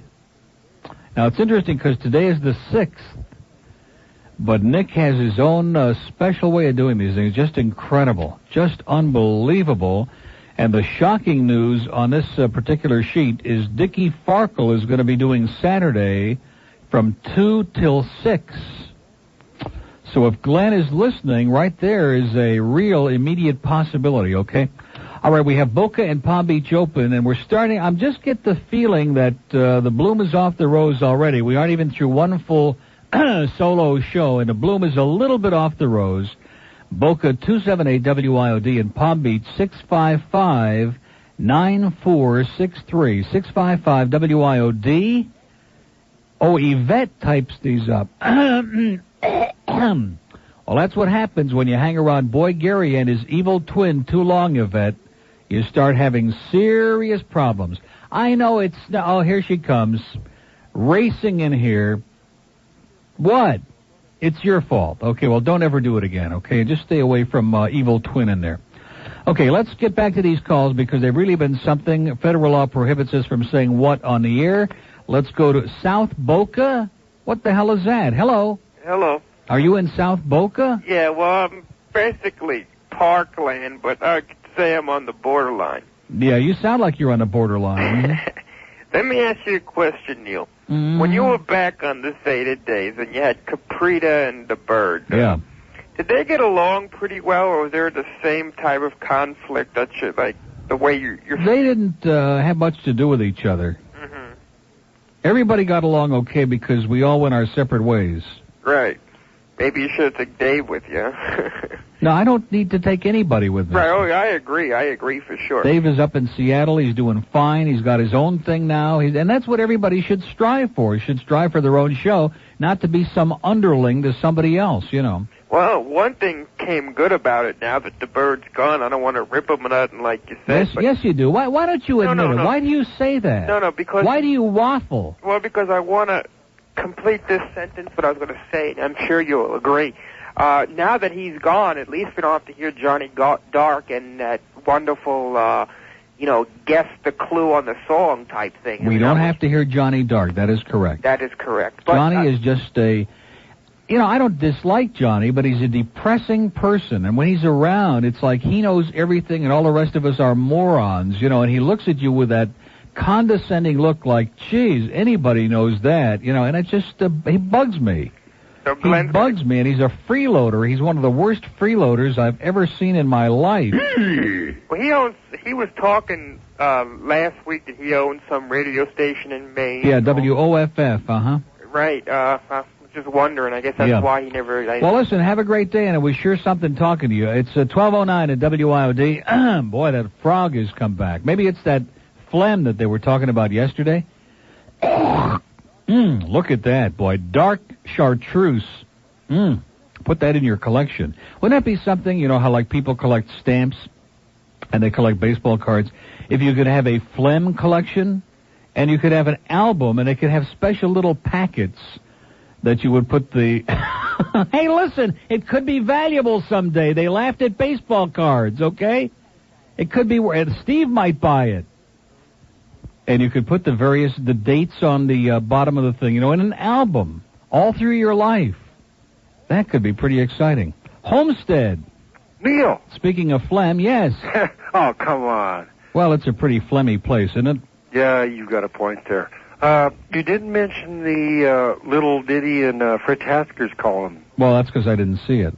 Okay. Do you have the paper in front of you? No. Okay, well, it's not important. I threw it out. All right, it says best laid plans too? No. All right, it says Jimmy Richter of Size Rivergate sent a $150 platter of stone crabs to Neil Rogers' side click, Glen Hill, the bird, of radio station WIOD. Hill gobbled them down noisily on the air and gushed, "Wonderful, everybody ought to eat at Joe's." Oh. Are you serious? Yes, it's right there. It's on the very front page of Living What, this Today. was last week? Must have been today's last week. paper. No, but I'm saying it must have happened last week. That's when he did it, sure. Yeah. But what I called about was about a year ago, me and my dad told me about this, is we got on the monorail, because, you know, living down here in the bowels of the county. But we got on the monorail. On the Metro Rail. We don't have a monorail, sir, on the Metro Rail. Metro Rail, okay. And we rode it up to Hialeah Park, and we went through the tube there, you know, because it lets you out right across Right the down the racetrack. tubes, yeah. Yeah. And we went and had breakfast and watched the ponies practice. And they do that every Sunday. They put out a big buffet. And if just half the people down here would go out there and see the park. Yeah. Because the ponies don't run till... Well, it's a little late for all of this eulogizing that everybody's doing now. You know, it's just too late. Yeah, that may be. And also, you know, I think like the bird really lost perspective of what his role was with your show, and because we went to a couple of the live things you did, and it's like he didn't want anything to do with the people coming out to see him and stuff. Yeah, I didn't care for that, and I just I don't know what his attitude was. And of course, he is guilty of a lot of self-denial. In other words, he would do these things, and then when people would approach him with that, he would deny it, and it's very difficult to deal with people like that because if they have that denial factor, you can't discuss it, you can't solve it because they just won't admit that they do these things. So, like I said, I wish him all the luck in the world. I hope he gets his own gig, and I'm sure it'll be great, and life goes on, and we'll somehow fumble our way through. 12 minutes past noon at WIOD. We have one open line in Dade, 751 WIOD. And Palm Beach is also available, ladies and gentlemen, at 655 WIOD. You'd think they'd be calling like crazy on the Palm Beach line about WPBR. Gee, that is some heavy-duty news. Anyway, holiday gift... No, of course not. I think You want Joey Reynolds? No, of course not. Then what the hell do you want on the air? Oop, he was starting to say silence.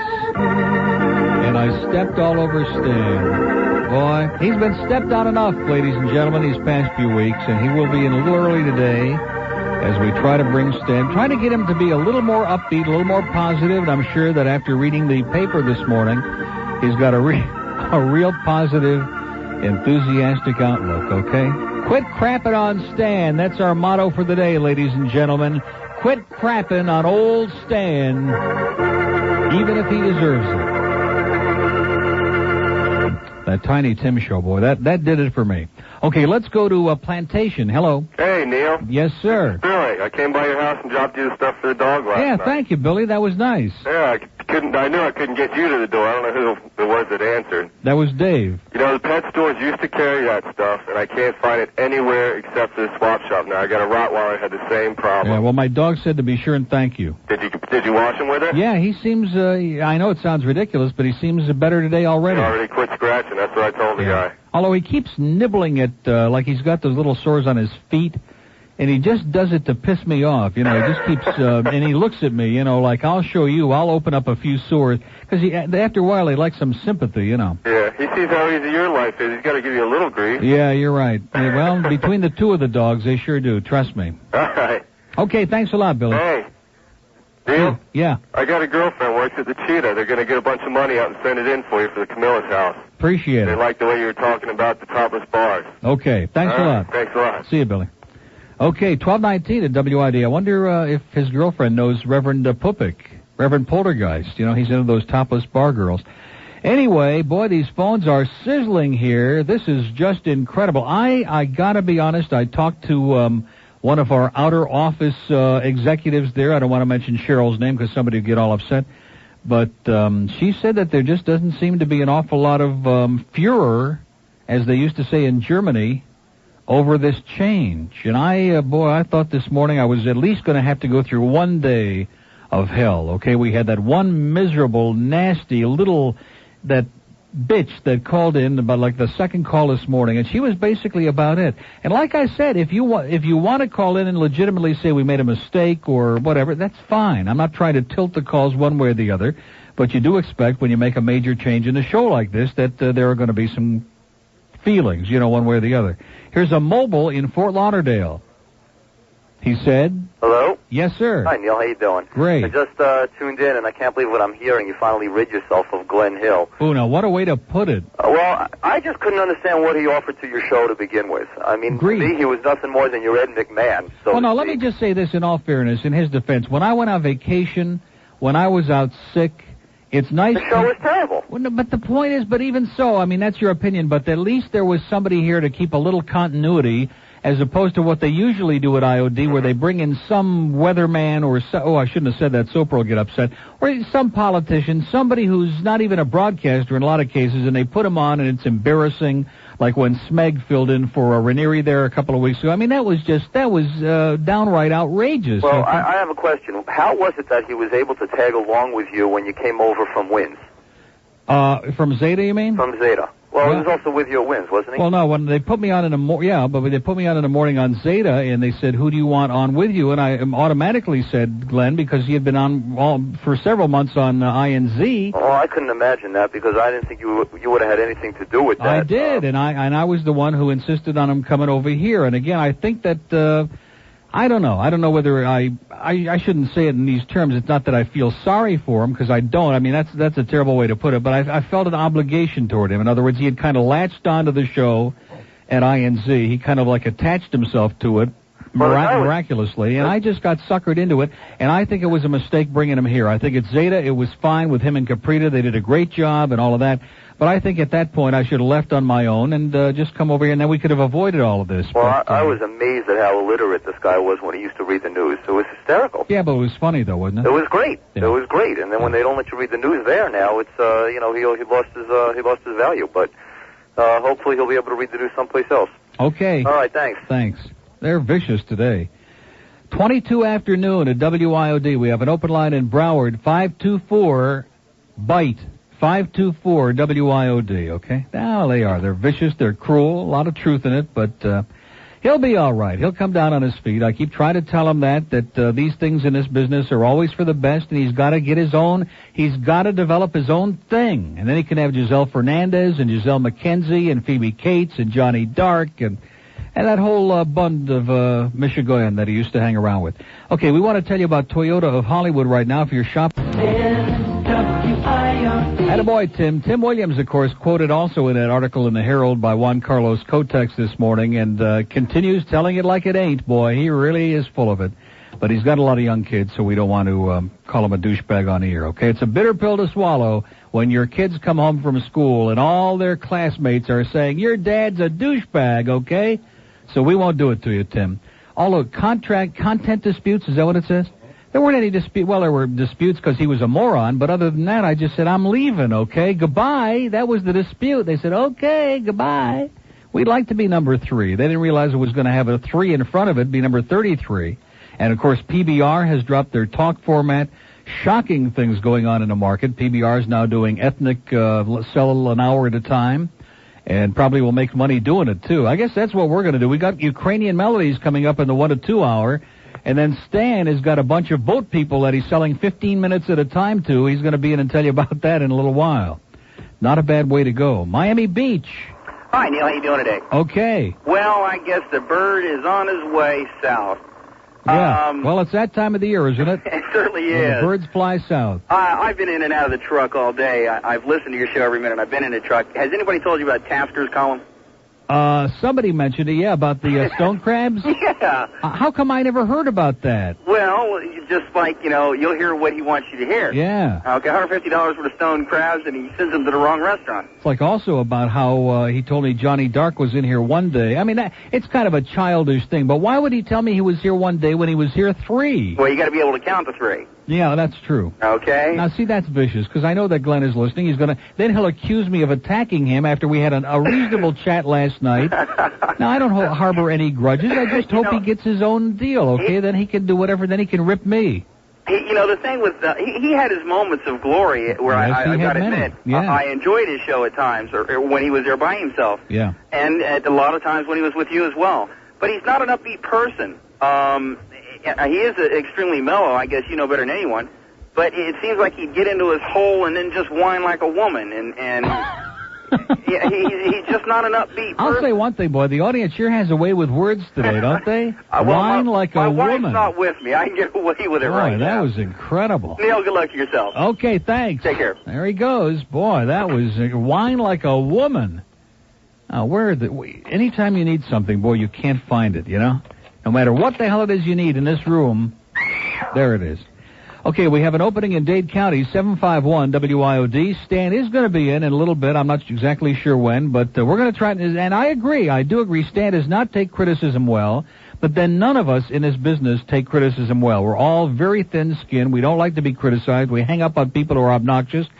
But the fact is, that thing about being upbeat is a very legitimate point. People who are listening to this kind of show, as opposed to, the people who listen to W Snooze, they want to be depressed. They want to hear that Bob Lassiter, the sky is falling, gloom and doom, all of these depressing, heavy topics. And that's fine, because most of them are going to be dead in 6 months anyway, all right? They're all over the age of 150. But people who want to be entertained and have a little bit of a good time and a couple of laughs, they don't want to hear morbidity all the time. They don't want to hear people who sound like they're suicidal. Like the sky is falling, and I think we need to get Stan a different perspective on life, okay? Maybe he needs Tiny Tim to come in every day to be his sidekick. Tiptoe through the tulips. Can you imagine making a living like that? Okay, now, we've been waiting for this call. Biscayne Park. Yes. Yes, Neil. sir. Uh-huh. I'm kind of mourning for Glenn, but I also live in Biscayne Park, and I used to live... I know. Okay. Go ahead. Music sounds great, Neil. But I used to live 2 blocks from where Larry King used to live in Biscayne Park. Ah! And I tell you, he's doing laundry over there, and his son used to wash his clothes there, and his son told me, don't take a check. Yeah. Don't take a check. That's right. Absolutely. But as a matter of fact, John Brunetti was hoping he found a whole drawer full of checks at Hialeah. Yeah. Just the other day, and he was hoping there were just enormous amounts of money, and he was hoping to use that money to salvage the track, and then he saw Larry's signature on all the checks. And that's when he held the press really conference. Pale and passed out. Right. Exactly. That's when he held the press conference. Said we're closing. Yeah. Well, I just wanted to say that I do mourn the bird, but I hope he definitely gets something for himself. He is a talented man. And, I predict within 3 months he's going to have his own gig on either this station or some other one, and he'll thank me in the long run for giving him the kick in the ass to get off this stupid chair here and go out and do his own thing. Well, Neil, I love you much, and I love the bird, and as I say, Larry King, don't give me $50. See ya. 1231 at WIOD. I'm not going to reach all the way up here and pull out, I could have done it. He gave me enough time. He was setting it up very nicely. The caller did a good job. But, geez, to have to reach all the way up in the rack and pull it out and stick it in. Blow me $50. It's just not worth it. Okay, 1232 at WIOD. I've got to be honest with you. I feel great today, and I shouldn't say that because that'll make Glenn feel even worse. But it's true. I really do feel good. We're going to get all the people on who are missing the bird. Here's one in Fort Lauderdale. Hello. Yeah, Neil. Yes, sir. On the Boca line, no less. I miss the bird so much I called you long distance. Yeah, from? Well, I'm in Fort Lauderdale, but I wanted Oh, but to you get called on the Boca line. Yeah, Neil, I got to ask you a couple of things. Mm-hmm. Is there any coincidence between the bird's departure and the fact that you just celebrated your 1-year anniversary? What? Well, maybe he had a contract for a year with you. He didn't have any contract. Okay, that rules that out. Okay. Secondly... I mean, even I can't follow that one. I'm trying to absorb it, but... Secondly, and I hope you give me an honest answer. Yes, sir. Is there any coincidence between the bird's departure and the fact that he got a lot of compliments for the job he did while you were gone? That's unbelievable. No, because this decision was made before I went away. Oh, really? I knew that people would say that. I mean, that's the silliest thing I ever heard. Because first of all, let me say this to you. The management of this station did not want him filling in when I went on vacation ever again, and I insisted this last time that he do the show because I knew he could do a fine job. Okay. Third, Neil, is there any coincidence between the bird's departure and the fact that he helped put down Stan Majors when Joey was there? No. Let me say it again. This decision was made long ago. Okay, well, I'm just heading up the heteros for Bird and, Yeah. And the homophobes for God. That's it. Okay. 1233 at WIOD. See, that was a classic caller. That was a perfect example of why he's not here, okay? Miami Beach, hello. Neil. Yeah. First time caller, how you doing? Great.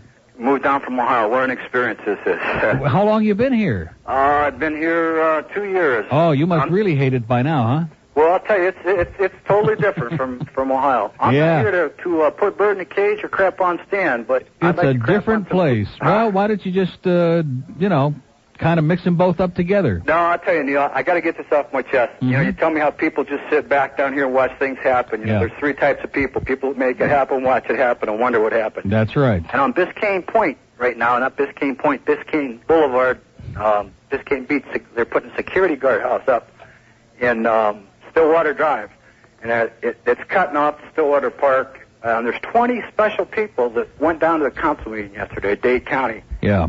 And well, that's great. 20 people created a whole new taxing district, and all of us are going to pay this tax. Great. And they get a gatehouse. Well, I'd call Sandy Payton this afternoon and get pretty upset about it if I were you. 1235 at WIOD. Didn't he say that was his first call to the show? Let's only keep our fingers crossed and pray that it's the last. We have an opening in Dade, 751 WIOD, and one in Boca. Boca is open, 278-9463. 278 WIOD, and listen, the horse radio. WIOD.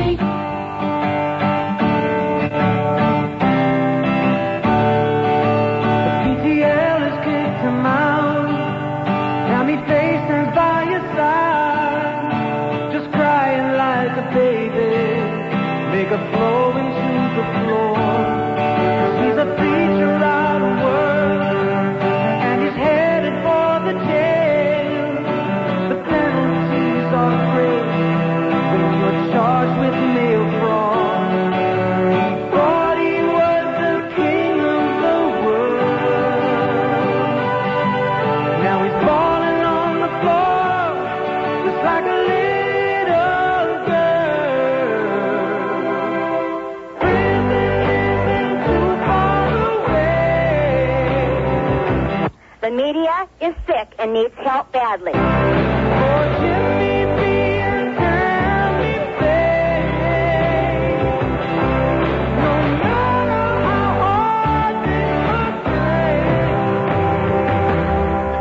Now he's curled up on the floor, really starts to cry. There are some men stuck inside the jail who will treat him like a wife. Now we had a big report, and one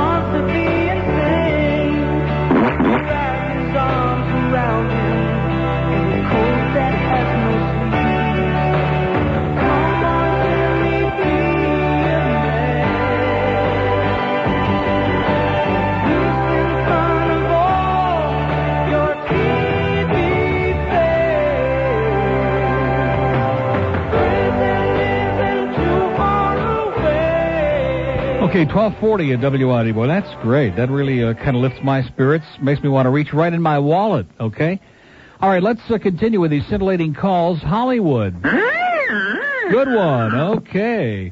Miami. How you doing there? Great. Listen, I woke up this morning, read my Herald, and saw what happened with the bird, and at first I felt kind of sorry for the guy, but to tell you the truth, I think it was the best thing for both of you. It was That's time. correct. Yeah, it's time to, just like a bad marriage, there's a time to split up and go your separate ways. I agree with you 100%. I think you're going to find from the people that are calling you that basically the general public feels the same way. Yeah, it's been overwhelming so far. I mean, we've only had a couple of, malcontented people out there. Well, you're going to find it no matter where you go. Yeah. Even in the Bronx, you'll find a couple of malcontents. Well, one or two, yeah. Not too many in Brooklyn, but plenty up in the Bronx. Or a couple in Queens. And some kings, too. Yeah. However, I've been listening to you. In fact, I heard your show. It was my first radio accident I ever had.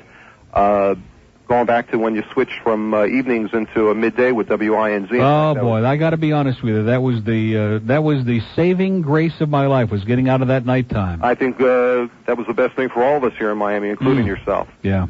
But, I was there listening the first day the bird came on and how he just slowly generated himself into the show. He really did. I got to give him credit for that. He injected himself in, and it had a great chemistry, and there was a time and a place. See, that's another thing that Stan doesn't understand. Stan wishes that we could go back 2 years, and like when he was following me at INZ, and every day we'd sit down, and all the lines would light up. We'd never have to give the numbers out. That lasted for months, literally, which was an amazing phenomenon. But the fact is, that was then, and this is now, Exactly. and that's history, and it just isn't going to happen again. That's a one-time thing. Yeah, the other day I was listening to a show, and I couldn't understand why he was looking for these people with headlights. What was he doing? Headlights? I didn't understand that. I was gone. I was on vacation when he did that. No, he was having people who were listening to him turn their headlights on in the afternoon. I was busy looking for people with headlights. Yeah. Just in closing. Some of them just landed. Just in closing, my greatest fear out of this whole thing, because there's always a negative and a flip side to business decisions that people make, is that Stan will be gone and they'll put Farrell in there. That's my fear. I got news for you. There's about as much chance of that happening as there is of Alan Courtney being on the air at 8 o'clock tonight. And he's been dead for 12 years. Neil, you're the greatest, buddy. Have a good day. Thank you. Right. 1243 at WIOD. A little tinkling session here today, but it can't be all bad, right? We're just kind of fumbling our way along, trying to get the knack of it. And I got to be honest with you, in all fairness to Glenn, it is a little bit different. It does take a couple of days to get back in the because you become lazy, I think. When you have somebody else like a crutch to lean on all the time, you become lazy. And you don't sound as energetic, and you're not as much involved. Half the time you're ready to fall asleep from the calls, and you just assume somebody else can pick up the pieces. I don't think it's good. I think in the morning it's great. Any other time of the day, you've got to fly on your own. Okay?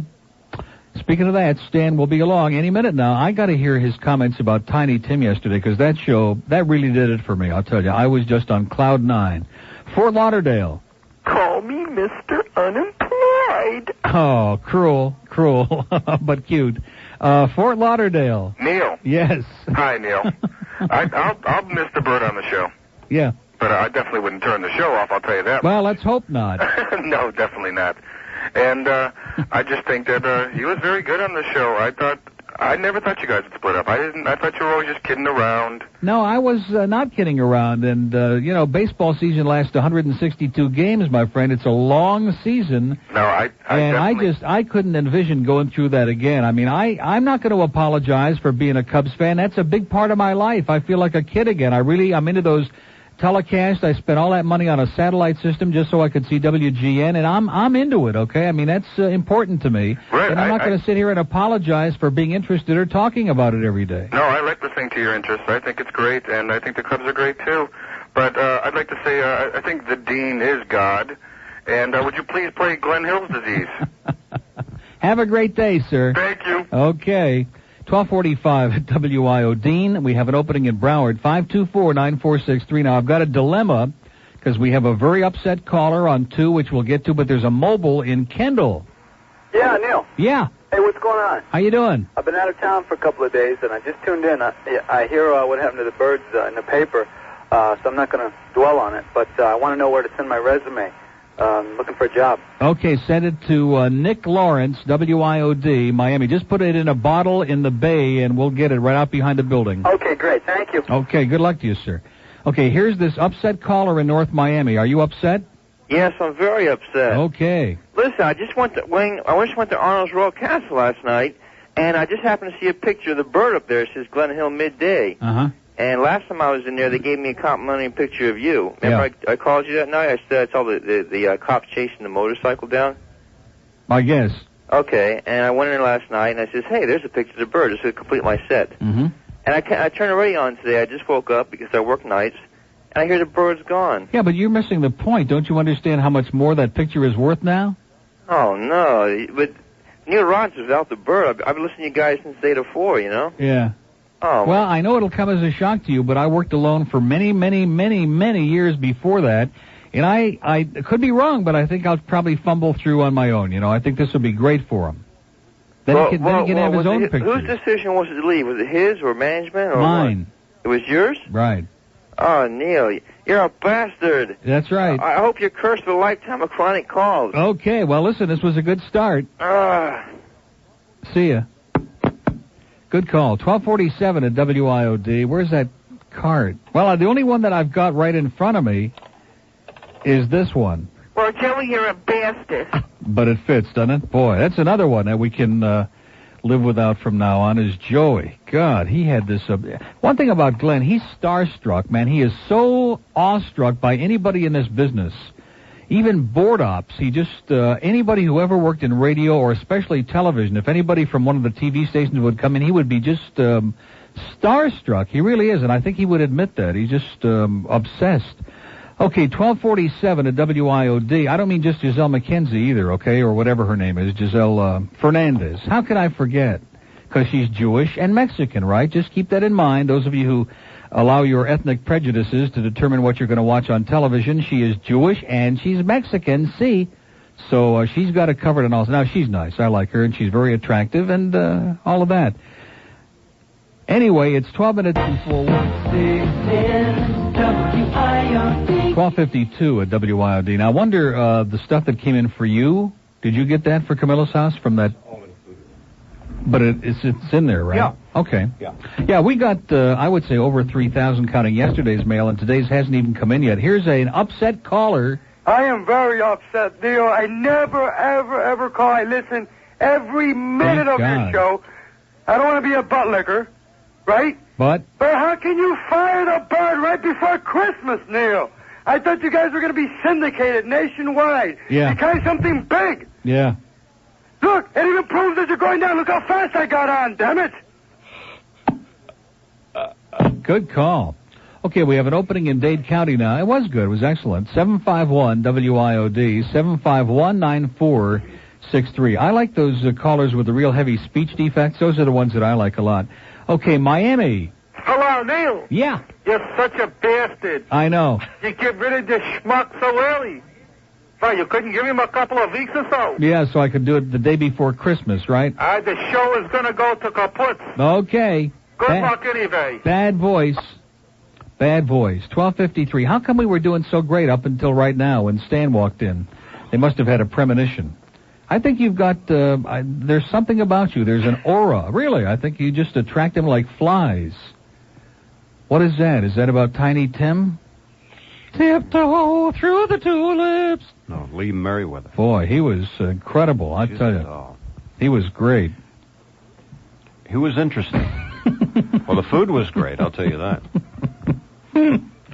He's another one, like the bird. He ought to kiss the ground every day. Now I understand that line he kept saying over and over again, when I wake up in the morning. Isn't that what it's all about? Yeah, well, Don't his you feel case, that way? No. If I didn't wake up in the morning, it's the way it goes. You know, the dogs would be upset. They wouldn't get fed, but that's tough luck. Boca. Nobody there. Well, why do we keep wasting our time with that line? Did he talk to, and what did they say? There's nothing wrong with it, right? Boy, I am so tired of the Southern Bell, man. They make me want to puke. It says if there's something wrong, yes, it will be fixed. Yeah, right. Mm-hmm. And chickens will start urinating profusely, too, any second. So I had this long message on my answering machine. What are you looking at the clock for? Because you were. Well, I was just to get you paranoid and insecure. It takes almost nothing to do it. No. From Jim Schuyler. Yeah, PBR is history. Isn't that incredible? Yeah, and he does this whole bit. You know, I mean, Jimmy never talks, like Jimmy? normal. I mean, try to have a conversation Jimmy? with Schuyler. Oh. Okay. I never heard anybody call him Jimmy. So it's like a 5-minute message on my machine. Oh, they're doing it today? I don't know when they're doing it. Well, what does that mean by 4:30 today? Is that about, they're going to fix the phone by 4:30 today. Yeah, right. Mm-hmm. Sure. And Sukkot is coming too real soon, like next October. Can you see Fowler's ratings now? How much difference is it going to make? They had fractions anyway, okay? Just a joke. No, that's the amazing part of it is that JNO does have good numbers, although they're very geriatric, very ancient. Yeah. And we beat the crap out of them in anything under 100. We beat the crap out of them, even up there in that market.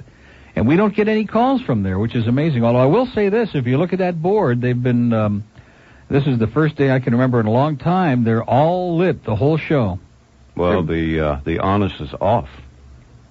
I mean, people can call in and talk about whatever they want. The monkey is off my back, That's it. That's what they said at GTR, too. That's why you sound so good. Coral Gable. I had to call. Oh, my God. I know I called yesterday, but Yes. Can I say the word balls? Once. Okay. Joe Zagacki... If you say tennis or golf along with it, or base, or foot, or soccer, or cotton balls. Okay. Joe may not know horses, but last night, if anybody heard the Joe show, Joe said one thing about the callers, that they have no cotton balls. Okay? About the what? Joe said his callers have no cotton balls. Yeah. Well, they caught it from the whole ambiance of sports talk. Well, because anybody who dares to criticize Mr. Robbie or Mr. Sammy or anything that goes on with the Dolphins or the Hurricanes gets a lashing and is dispensed with summarily. Okay. Yeah, but let me tell you, it's like when Joe Robbie's on the show, nobody's got the Guyunis to call. Oh no, that's true, but that's how talk show callers are, to people's faces. I'm trying to think. I had a guest on years ago, and I can't think, on W Snooze many years ago, and it was somebody that my audience hated, always ripped and tore into. And I'm telling you, I did the interview for an hour, and I opened the phones up, and all the lines were lit, and I thought, boy, they're going to rip this guy an ass. And they tinkled over him, man, like he was Santa Claus. I was embarrassed. Whatever happened to people? Oh, you're so wonderful. They don't have any. They don't have the guts to say it to your face like I do and tell you you're a pain in the ass. Nobody stands by their convictions. Well, I sure do. Well, and Bundy stood by his convictions, or sat by them. That's what bothers me. I mean, there's no loyalty. Where are all these people that love Glenn? I haven't heard a single one call. Well, because they just didn't exist. Why, are you going to tell us that? What are you going to say? I'm going to be honest with you. I'm going to miss him. Well? And, I'm definitely not going to tune away, but I'm definitely going to miss him, and, it's going to be strange for a while. Yeah, strange. But it just makes strange for me, too. I've been in the best mood today I've been in months. It just makes me sick that none of these people have the Guyunis to call. Well, what is it that they're going to say? I don't know. I mean, the 2 or 3 who have called have been so obnoxious that they don't even count. That's not what I want. I don't think that's what Glenn wants to hear. No, I'm sure he doesn't. He wants to hear a succession of people calling in who say, oh, my gosh, the show will never be the same. We're going to miss him. You know that's what he wants to hear because that's human nature. It's not a knock at him. It's just what people want to hear. Yeah. It's like the day that Stan did that embarrassing thing about everybody who loves me now, let's blow the lines out, and he couldn't buy a call. I mean, it's just, that's human nature. People want to be loved and fondled and tinkled over. I don't need that crap, okay? God forbid Kane ever came back for the day, and I've ripped him from day one, and I'll continue to rip him. If he ever came back, we'd go through the same crap as we missed you so much. You would? You would? I don't miss him. No, I don't. I don't miss him. We'd hear it. We'd hear it on the lines. These people, man, whichever way the wind blows. What? Oh, Nick misses him. Well, that goes without saying. Nick is crushed. Nick misses the Dean. Boy, if the Dean and Steve would come back tomorrow, Nick would feel like Santa Claus arrived early. I don't know. Well, listen, have a wonderful life, and in closing... People, be honest, huh? Good day. Get a life. Good day. That's the first time he has ever called me. He's so emotional and so swept up in this, he did not say good day. That is shocking, okay? Stretch this, Marvin. Don't give me... It's 20 seconds after already. Whoever's doing the news ought to have their sweet ass in there. Okay, it would be embarrassing if it turned out to be Chuck, because that would be. But I'm sure it's Deborah, isn't it? Is it Deborah? Is there Deborah? See, well, that makes sense. Deborah has her sweet ass in the newsroom, and she's going to bring you the 1 o'clock news. We'll come back with Stan Major, who's going to give you lots of alibis now, and we'll try to butch him up a little bit and get him in a more positive mood and stop being so grumpy. Since he got married, his whole disposition, I don't want to say that, but his disposition has changed dramatically. He's just not the same old Stan.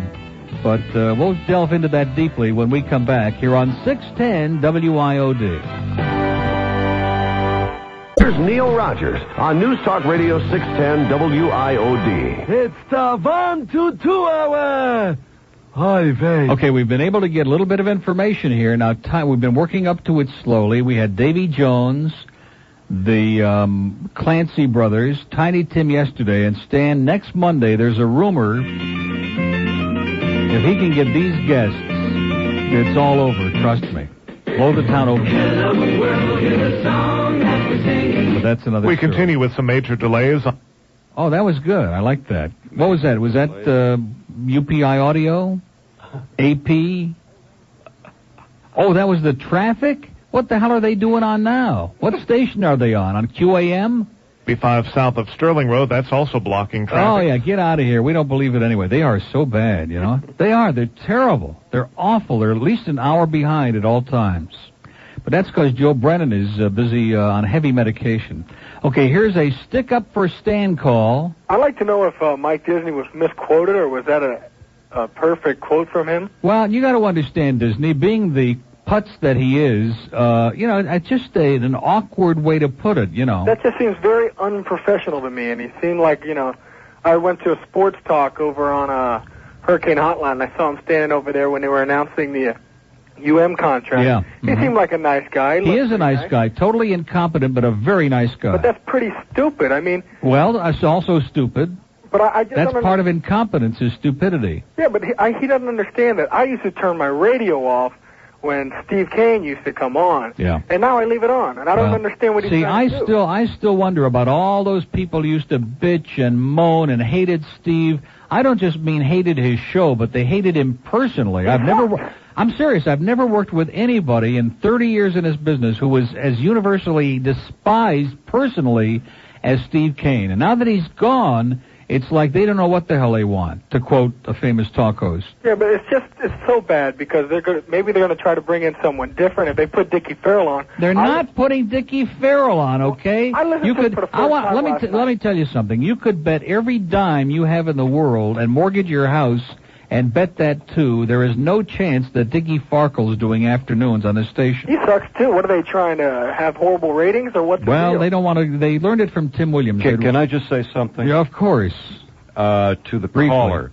When you read what Disney said, keep in mind this is the guy that hired Farrell.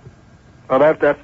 Okay. Well, that's it. Get on here now and start ripping Disney. I think that'll see your fate real good, Stan. No, I just want to, what the hell? I mean, if he's already got his mind made up, what difference? He didn't say he has his mind made up. He said it's not set. In other words, it's not definite. They're keeping maybe he was not quoted well, because keep in mind, Juan Cotto is not exactly a rocket scientist. Mm-hmm. It's awkward the way it's written here. What he's saying is that it's still up for grabs. That's all. He doesn't say that you're out or that you're not in the running. He says it's up for grabs. Well, we have a trend coming in Monday, which is my first full trend. Right? Yeah, and hopefully they found some English-speaking people for this one, too. It ought to be great. Yeah. Dan, even if you have a bad show, it's better than Steve Kane shows. I listen all the time, and you may have a bad show once in a while. I definitely turned off those Clancy brothers. Now, how about Tiny Tim, sir? Be honest. Well, I think it sucked, too. Through the two. It's still better than Steve's abortion shows. Yeah, well, it was an abortion, so it kind of fit right in. And Dickie Farkle was talking about abortions last night, so that tells you where he's going. Well, it fits. Have a great day. You too. Goodbye, Bird. Wherever you are. Okay, listen, we have an opening in Dade County now as we try to analyze the ongoing trauma. Very significant period of time now. The bird is gone. And I'll take full responsibility for it since management gave me that anyway. I like the way they did that. But I don't care. I told them, I said, if that's the way they want to put it, I have no problem with that. Well, you brought him over here. Yeah. He wouldn't be here if it wasn't for That you. is correct. God only knows what. They hired Neil See, Rogers. if they would have been smart at Zeta, which they're not, because if they would have been smart, they never would have let me leave in the first place, and they never would have treated us like crap and never would have fired you. But the bottom line is, when I left, they should have said, well, wait a minute, we don't want Glenn going with you. We'll give him an increase over here to keep him in Caprita, which would have kept a good part of the show. In other words, the continuity of the show, it was still a lot of it would have been there. Yeah. Okay, and I wouldn't have been on opposite it. Yeah. So they could probably have kept a good part of that audience for a long giving time. too many brains to those people, okay? So that would have been the smart thing to do. But when I said Glenn's going, man, Bolger looked at me like, oh, okay, no problem. Like, both pack your bags and the sooner you're gone. That company was so delighted that you and I were out of there. I'm surprised they kept Caprita. Yeah. Simply because he was on your show. Well, he worked cheap, Yeah. And luckily for him, he got out of there, too, just in time. It's 11 after 1 at WIOD. We have an opening in Boca and Del Rey, 278-9463. And if you call and you're on hold, you'll probably get hung up on, but it'll be kind of a fun experience anyway. Toyota of Hollywood. Well, you'll never guess who is sitting in the bird's chair, ladies and gentlemen. Oh, my God. Where's my soup? Fat Rich has just come waddling in and has plunked himself down in the bird's chair. I wonder what that means. 1:15 at WIOD. Stan is in the building, which explains why a couple of lines have opened up. One in Dade, 751-9463, and one in Boca, 278-WIOD. Now, we got to get into this, get away from this depressing, negative Stan that's developed. I realize it's very difficult when they don't want to call and talk to you, but screw them, okay? You can't let them drive you down. We're getting calls. Well, you sure wouldn't know it to listen to you. Every time I punch you up, it's like, nobody's calling. No. Have you stopped smoking, by the way? No. Oh. Yesterday we had one soft period, but the calls were pretty good. Yeah, after the audience came back after the first hour. Everything that I threw out, they... well, no, they never respond to any of that. Of course not. You know this town. By now, you know this market. But you've got to be up. You've got to motivate them. You've got to... Dear Stan... Wait a minute. Let me see the handwriting on that. That postcard looks... Yeah, same handwriting for 10 years. Right. Hate. It's hate. Yeah. It would be nice when you start your program, it would be like good morning or good afternoon. Oh, give me that. Well, don't read it. Don't read it. No, it says something good about you. Jeez. You are following Rogers' style. Yeah. In drive time. It's hate mail. Believe me, I've seen that handwriting for 12 years. By the wayside. Yeah. Mm-hmm. And now without Glenn. No, this was written before. Yeah, well, there'll be another one tomorrow. The same one for almost since I've been in the market. This same old bitch has been writing these cards. You know, it's always the same crappy card and the same crappy ballpoint pen and the same geriatric handwriting. It's pathetic. Unsigned. Pembroke Pines. Oh, God, Neil, I'm going to have to try to keep a clear head here. Okay, try to control yourself. I know there's a lot of pressure building. Okay, let's see. I just want to know, Stan, what's your opinion on the bird getting the boot there? Glenn's attitude in the last year changed appreciably from when he was just a guy walking in at INZ, opening up the mail. He was great on Zeta, like Neil said. And I guess when he came over here, he kind of got a little too much into himself and felt he was too important to the program. And, it's kind of sad. But that's the way it goes. Okay, I agree. I mean, I do agree that, he got a little carried away and everything with his ego and all. But, Neil, you're, losing a dimension to your show, but, of course, I'm still going to listen because... Well, when you say, what do you mean? I'm losing a dimension to the show? Yeah, you're losing a dimension. Well, of course, when he's gone now, the show is going to be different, but that's what I'm trying to do. I want to lose that dimension, okay? Okay, I can understand that. I know it sounds arrogant and egotistical to assume that I can do a show myself, but the amazing part of it is most people who do talk shows in this country work by themselves. I know that comes as a tremendous shock. No, actually it doesn't. I understand exactly what you're saying. Yeah. The bird was a good guy. Maybe he just had his time out. And I'm hoping along with a whole bunch of other people that maybe he'll get his own job. Exactly, like from 8 to 11 would be perfect. 8 to 11, that's true. Okay. So, thanks a lot, Neil, and we're going to miss him. Okay. Okay, bye. See ya. Sounded almost suicidal. Okay, we have an open line in Broward, 524-PUKE, 524-WIOD, and one in the Boca Del Rey line. I know that you people get disconnected when you call, but isn't it fun to light it up and make it seem like you're calling? Maybe I should go out and dial it, and then he can put No, me but on see, hold. if you dial it from, like, inside the building, I don't think you'd have a problem with that. It's probably somewhere between there and here. WIOD. Yes. Yes, sir. I'd like to speak to Neil. Are you in Boca? Yes, I am. Well, this is Neil. I picked you up cold because I saw that line flash, and I wondered if it would work. Neil, who's in charge of this line? Who's in charge of it? Yeah. Grandma Bell. Well, tell Nick to get off his ass and get it fixed. Well, he doesn't like to jump to conclusions on these things. He likes to do these scientific studies, take a couple of focus groups and a few, and then work it out from there. I got cut off 4 or 5 times already. Are you serious? Well, see, there's the proof I'm talking about. You were on hold? Yeah, I was on hold the first time for a good 20 minutes. And There then, you go. And it just went blank, right? Yep, just click. Yeah. Hey, Neil, I can't believe it. I'm really upset. Tell me it isn't true. About what? About somebody missing there. Who, Fat Rich? He's still in the building. Oh, no. Spencer. Oh, Spencer. Boy, you are brutal. You are rotten, because you know that Glen's listening, and you did that just to rub salt in his thing, didn't you? Of course, but I'm honest. I know, but it was cute. Well, no, I don't know. People, in fact, that's the big topic of conversation today is where Spencer is, and Laura was suicidal. A lot of people count on him, and I wasn't here last week, but they tell me that it rained on Wednesday, so he didn't show up. And today, no excuse with the weatherman. It's sunny and beautiful when I came in, and no Spencer. Well, I just hope he comes back next week. Well, let's pray. Let's send out the WIOD search party, sir. Neil, I enjoy your show. Thank you. Bye-bye. Have a great life, and don't call us again, okay? 20 after 1 at WIOD. But then, no, that was good. That was on the Boca line, and I picked it right up. Now, that proves the line is screwed up, doesn't it? The guy's been on there 75 times already, and he keeps getting disconnected. Let's try it again. WIOD. Hi, I have to tell Stan my nickname is Skippy. I didn't get a chance to talk to him yesterday. Oh, like the peanut butter? Or like a dog? I like the dog.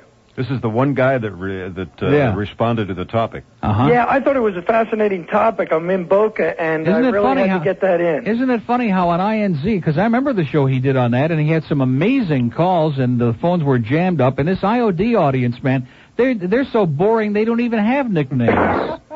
Well, I wanted to tell you I love the show, and I want to call my sister on the roof a douchebag. Good nickname. Okay. Thanks, pal. See ya. Good call. 21 after 1. No, it's true. I remember when you started doing that, I thought, boy, I remember you did that on Wins and had tremendous response. But we also... And that's 2 years ago, so it's not like overdoing the topic. No, but the thing about it was we could get a little risque, a little double entendre, and in the climate of today... Yeah, everybody's uptight about that kind of crap. Well, yeah, but they can always try it. I mean, these people out there have got some idea where the line is drawn, and if they go over it, you dump it. That's all. Let us make the decision. Because there's some stuff that's come back, you've noticed, that was a little borderline there, but we've got it fingered out for the moment, okay? We think. Until the next set of fines come in from Washington. Well, listen, what's 10 grand to these people for crying out loud? That's like pocket change, man. Multi-billion-dollar company, and they're worried about $10,000, okay? Anyway, this ties right in. Now, don't go rifling around through the building again, Rich. This guy, I am telling you, he is dangerous. They're going to have to start bringing a security guard inside just to watch him when he's in the building. He is incredible. Anyway, we found the Nasty Blues. Clarence Carter and Strokin, Trudy Lynn, Trudy sings the blues, Chick Willis, I Want to Play with Your Poodle. Well, that's for dog lovers. Artie White, Rainy Day, Gary B.B. Coleman, One-Eyed Woman, Chuck Willis, I Want a Big Fat Woman, Little Johnny Taylor, Ugly Man, Gary B.B. Coleman, Watch Where You Stroke, Travis Haddix, Two Heads Are Better Than One, and Clarence Carter, Why Do I Stay Here and Take This Blank From You? So that's the kind of stuff that's on Nasty Blues, and it's at Specs right now, believe it or not, before the cops come in. 126 at WIOD, Boca and a mobile? Yeah, no problem. Wow. The line works beautifully. This is amazing. Yeah, I know you'll be happy to hear that. This opens up a whole new dimension for us. Dementia? Dementia for us. I can't find, and maybe it's due to a lack of intelligence, the article in the Herald. I've looked through the entire paper. Well, I don't know where they cut it out. Oh. What is it? section D as in dog. D as in dog? Okay, I'll try to look. D as in Disney. It's in the Living Today section. It says Oh, Neil the Rogers. Living Today. I was looking under the radio or the local. No, that makes too much sense. Right, It says Neil Rogers' sidekick gets boot by Juan Carlos Kotex. Stan is still there, or he's not? He's right here. I'm unable also to understand how he can accept a slight like was delivered to him every time they do that promo minus his name. I mentioned that this morning. I know the you promo did, doesn't even but have I his don't name know in it. if I know it doesn't. Then it's outrageous, incomprehensible to me how he could accept something like that. Well, what do you mean accept? What choice It's do so I have? obvious. Huh? It's so obvious. And Well, it's unnecessary. It's brutal. What choice have you got? I'd go out there if Boy Gary ever shows up again, grab him in the hallway, Right. and beat the crap out of him is what I would That's do. absolutely right.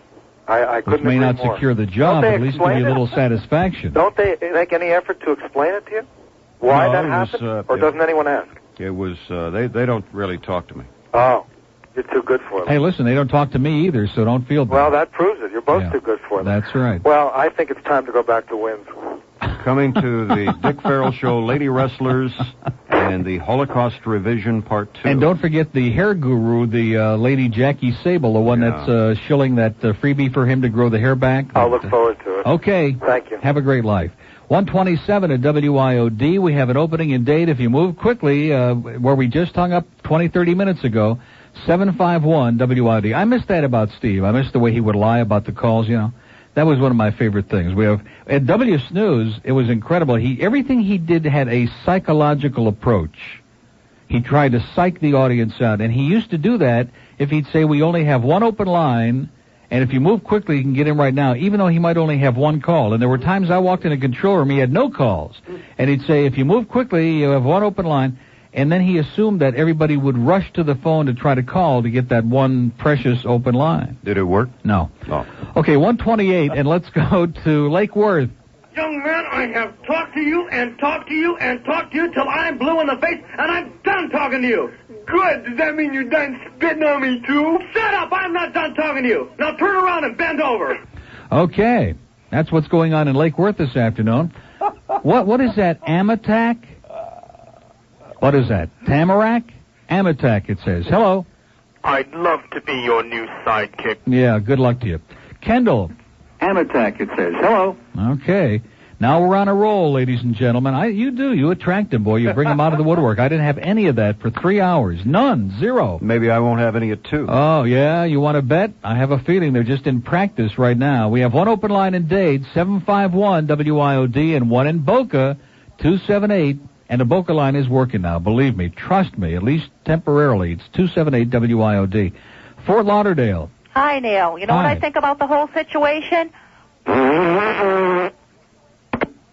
Cute. Really cute. Margate. Neil. Yeah. Roger. How's it going today?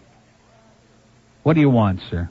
Well, I called you up yesterday. I told you to shoot the dog, not the bird. Yeah. Well, I have bad aim.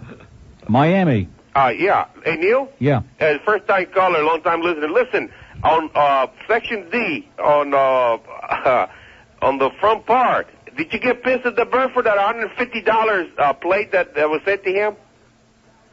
What? Did you read that? No, so we've already had 74 calls about that. You mean about the stone crab? Yeah, listen, I got one more request. I'm leaving for Boston, and Kitty Dukakis needs a case of bush beer. Do you have it? Yeah, okay. Good luck. Stay there, sir. Just stay right there. 1:30 at WIOD. We have an opening in Dade, 751 Mung. Okay, 751-9463. Hialeah. Good one. Okay, well, that must have been John Brunetti. Okay, he's taking it very hard. Lantana. It's Stan. Is Stan there? What? Is Stan there? Stan is right here, yes. Yeah, I like the comment that Disney made this morning where Stan is concerned, you know. Mm-hmm. He's a sleeping pill. That's right. You put people to sleep. Well, I'm Stan. glad you're listening so much, sir. No, I don't listen. I just listen on and on. Then how do you know that if you don't listen? Are you a psychic? No, Then how do you know it? I listen on and off. On and off. You're a closet listener. You know, if he has something... You have radio accidents, no doubt. If he has something good, you know, I will tune in, but Like most Tiny time, Tim. Maybe. Maybe. But Well, what do you mean maybe? He was on yesterday. See, you don't even know. You don't even know because you won't give them a chance because you're just another one of these parrots. No. You're another parrot. Let me ask you something. You said we are to give him a chance. No, let me ask you something. Okay. Did you like Steve Kane? No, man. No way. Well, what the hell do you want? I want... What do you want, Alan Burke? I want something... Joey Reynolds? Something... What the hell do you want between 2 and 6, you douchebag? Something entertaining. You munghead? Yeah, I'll give you something entertaining. Only you wouldn't know what to do with it. It's 1:32 at your friendly station, WIOD. We have an opening in Palm Beach. Go back on the raft and go back where you came from, you idiot. I'm glad you said that. He just washed up on shore, that idiot. Even when they come in off a rowboat, they're right on the phone immediately to the talk shows, bitching and complaining, okay? They don't even have a green card yet, and they're already bitching. Jeez. Let's go to Lauderhill. That was a real Stan lover. Hey, Neil, why don't you guys go back to INZ? They probably pay you more money. INZ sucks, sir, okay? Very bluntly, INZ sucks. Their management sucks. The company that owns it sucks. Other than that, it's a great radio station. Well, you guys are great. Keep it up. Yeah, okay. Good call. That was Tim Williams Jr., no doubt. Maybe he's seen the light of day. A little too late, Tim, okay? Don't come sucking around now. Don't send your underlings calling now to try to beg for us to come back, okay? Maybe now they'll that you're put down Glenn. to fractions. Maybe they'll put Glenn on. Yeah, there you go. Their audience is so geriatric that they can't even reach over and turn the dial. That's why they're listening, okay? Except, of course, for the four guys out there who still think Arlene Ross looks like Giselle Fernandez, okay? Boy. I got news for you. Yeah. Yeah. No way. They're working on Mount Rushmore, okay? And Arlene has been sent out there on special assignment. Okay, 1:33 at WIOD. What do you... Give me a name. But is that all we... Who do you want? Is that all we have What to do? kind of content do you want during 2 to 6? That's our poll question, ladies and gentlemen, as the saga continues of what the hell does this town want, and when will Mike Disney figure it out? Because to quote management here at the Isle of Dreams, we don't know what the hell to do. And we never did. And I like that kind of refreshing honesty. That's why I enjoy working at WIOD, where our executive supervisor of sports knows nothing about anything. Okay, 22 and a half till 2 at WIOD. Here's a call in Kendall. Neil. Yeah. Let me ask you something. Do you think that there's any Frank. chance that Glenn will be a guest on your show anytime soon? No. Boca. I'm dying over here. Okay, now we're picking up on that Boca line. Margate. Neil, I can't believe you guys axed the bird. That was a low blow. Yeah. Maybe one day you'll experience the same. Thank you. Probably. Okay, good luck to you. They're really coming out now. Miami. Yeah, Neil. Yeah. Yeah, good afternoon. I just called to remind all these people, I've been listening to you since WK. Remind all what people? They're calling up, they can't believe that you act. We had 2 of those. These people now, this hour, these are all cranks. These people can't believe that they're able to dial a number and get through. I mean, you used to have a great show way before the bird. You had a great show during the bird. Yeah. It's your show. It's not And the it'll bird. be a great show, a greater show after the bird. Trust me. Oh, I never understood why you had him, but it was your show. So Well, listen. But because I'm an old, soft-hearted slob. That's why. let me ask you a question. You were talking about that video the other day, the one with Elton John, A Word in Spanish. Oh, word in Espanol. Yeah. See. Do you think Elton John had Did he have a hand in it, so to speak? in recruiting those people? I wouldn't be the least bit surprised. I have a strong feeling the answer is yes. Then he has great taste. Oh, God. Oh, okay. It was on the other day, and I didn't think I would make it through the last hour. I can see why. Okay. Okay, thank you. See ya. 139 at WIOD. How do you like these calls so far? Great. Yeah. Well, they're still waiting for the, what's that thing you used to do in the last 15 The lightning minutes? round. The lightning round. Well, no, they've kind of turned the 1 o'clock hour into an expansion of that. Oh, wait a minute. Here's a caller in Boca who says we are not idiots and is determined to prove it. We are not fools, Yeah. in spite of what you may think. Yeah, well, by the sound of your voice, sir, it's you have me hard-pressed to believe it. Hard pressed. Can we say that on the radio? No. Neil, we don't. Can I ask you a question? Seriously, do you know Ed? Because you sound like Ed Jr. You really do. We do not believe. Do you eat sugar apples in Boca, sir? We do not believe that this was planned before you went away. Yeah. Okay. We don't accept that. Okay. Do you want to know why? Good luck to you. No, why is that? We are not idiots. Mm-hmm. We are not fools. Well, judging from the sound of your voice, the rest of the audience can make their own judgment. Let's go to Pembroke Pines. Can I hold for Dave Cafreda? Good luck to you, sir. Boy, I tell you, that sounded just like Tim Williams. Pompano. Neil. Yeah. Hey, I just want to congratulate you on booting the bird. Now, that's unkind, sir. No. But say it again. Listen, the bird deserves his own little cage, his own Exactly. His own thing. Right. That's what all his sycophants have been saying. He ought to have his own show. And if I didn't give him that little extra prod to get him off the perch and go and find his own thing, he'd have been sitting on his ass here, sucking up free food forever. That's not right. Absolutely. Stan, Neil, don't Stan. Okay, a little problem here. Okay, well, he's right here. Don't talk to him like he's in the third person. I don't want to talk to him. Why not? Well, I talked to him the other day, and I was telling him how I really felt. And the minute he gets off with me, he says, he's trying to tell me I'm very boring. Well, I got to say this. You haven't said anything yet, but your voice has a certain tone to it. Yeah. You know what I mean? No. Somnambule. Well, no, it doesn't make you a bad guy. You're probably exciting in bed and all of that stuff. But, I mean, on the phone, you're a little, Oh, okay. Okay, But that's all right. We'll still put up with you. Anyway, yes. To get back to Stan there. I like Stan's show. It's great. He's a little upbeat, but other than that, it's no problem. Yeah. The other guy. What's the guy? I believe Stan has a problem with this at 6 o'clock, right? I don't know what his problem is. The sports deal there with the... Well, what do you mean at 6 o'clock? He's not on at 6 o'clock. Sports Talk is on at 6, okay, which is a problem. No, the problem is Stan is so worried about this Joe Jackoff or Zackoff or whatever his name is. Joe Zackoff Affy, Yeah, that's him. I mean, all he talks about is him. Forget that guy. It's 6 o'clock. Well, almost everybody else has. Yeah. Okay, sir, Stan was right. You are terminal. Nice guy, but a voice, that sound. There's certain callers out there that have that just dead sound in their voice, okay, like they've been expired for years, and he's one of them. And obviously he doesn't understand that you promote the upcoming show. Like you mentioned my show. See, there you go again. Don't pay any attention to the substance of what he said. Jeez. Vic Stouffer from Hialeah, you've got to be joking me, Vic. Why would I joke you? I don't know. You have to be pulling our legs. No way. What's up? Not for me to answer that question, Vic. Well, me neither, Neil. We're here and we're having fun. And how's the crowd today? It's an enthusiastic crowd. Yeah, well, talk about tiptoeing through the tulips. Now listen, here's the thing that's for real. And you said a thing this morning, and you said, what would happen if there was 5 or 6,000 people out there this Saturday or Sunday? Well, I think that was a Freudian slip when you said 5 or 6. You better watch it. Yeah, I know.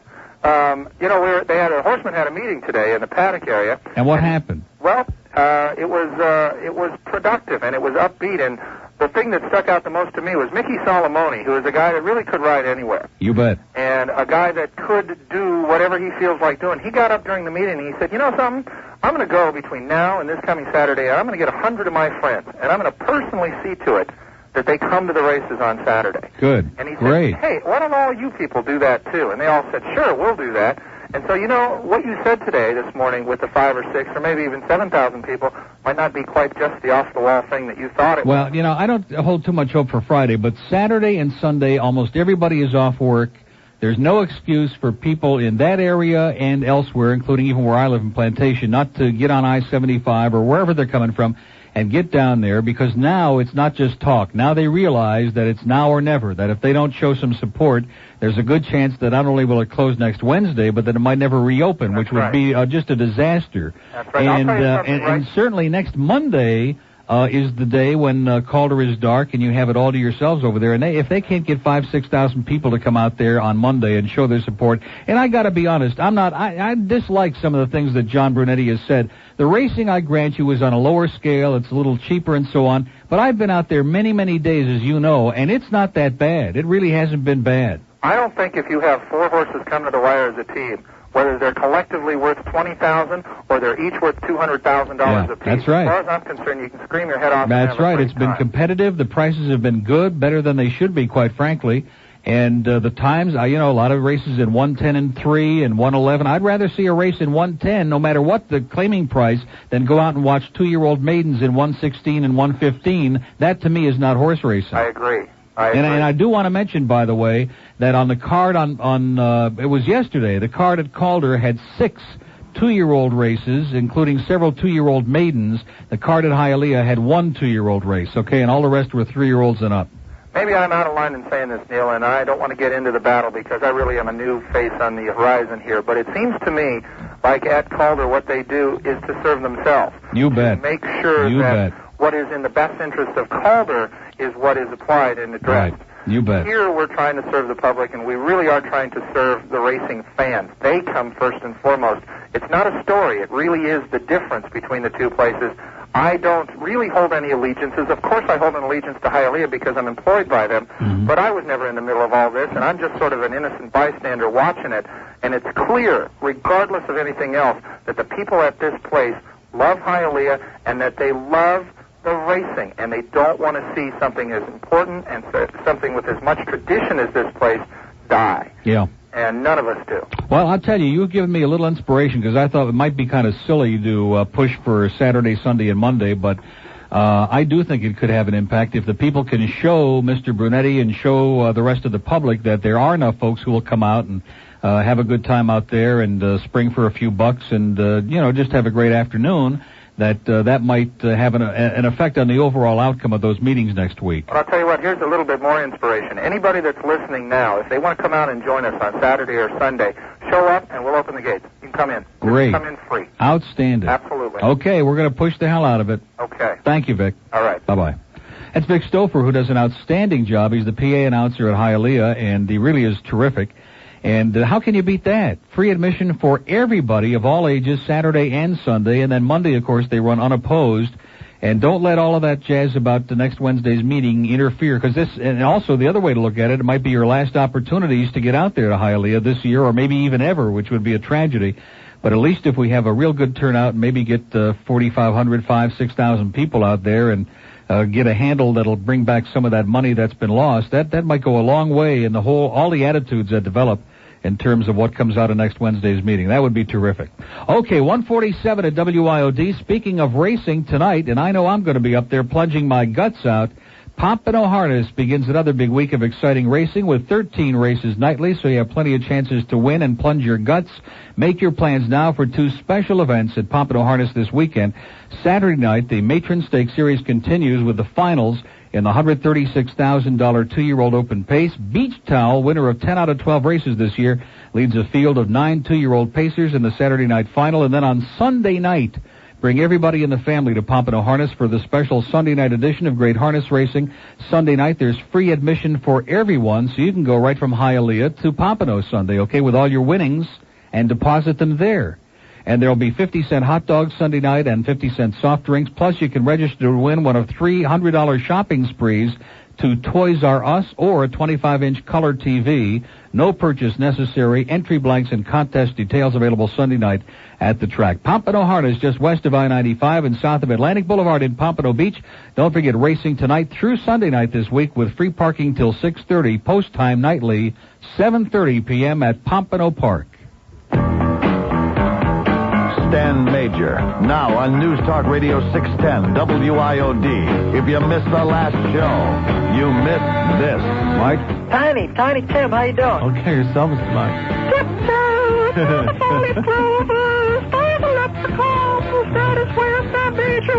This can go on for hours, I'm sure, but I'm not going to let it. Hear the next Stan Major show this afternoon at 2 on News Talk Radio 610 WIOD.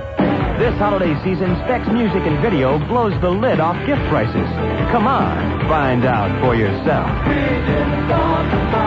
Pick up the latest Columbia Records release from Billy Joel, Stormfront, $6.99 LP or cassette, $11.99 on compact disc. And for the same low specs price, pick up the Rolling Stones. Steel Wheels. A Rolling Stones Records release. Or check out the latest from Bob Dylan, Oh Mercy, a Columbia release. Each just $6.99 LP or cassette, $11.99 on compact disc. At Specs Music and Video. 15 locations from Key West to the Palm Beaches, including Mall of the Americas, Specs at 125th and Biscayne in North Miami, and Specs in the South Dade Shopping Center. Specs blows the lid off gift prices this holiday season. The new Gordon's Jewelers got your Christmas wish. Gordon's got it all this Christmas. Gordon's got the glitz. Gordon's got the jewelry you're looking for. Yes, Gordon's got the Ritz for you with huge selections and low, low prices. Gorgeous gold, dashing diamonds, dazzling jewels, and fabulous fashion jewelry. And that's not all. Gordon's got 10 to 60% off selected merchandise store-wide. Get it now for Christmas and pay later with Gordon's no payments till March 90 deferred monthly payment plan. No payments until 1990. Ask store for details. Gordon's makes it easier to make your Christmas a happy one. Use your Gordon's credit card and get the glitz now. Get your Christmas gifts at the new Gordon's, cause Gordon's got fashion styles. Gordon's got huge selection. Gordon's got low prices. Gordon's got your Christmas wish. Gordon's got it all.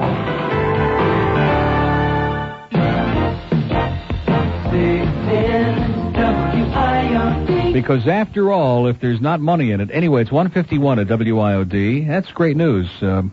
Everybody can come in free to Hialeah Saturday and Sunday, and then maybe we can build up to a crescendo on Monday and just, make a point, show something, which would be unusual for this town, but you never know.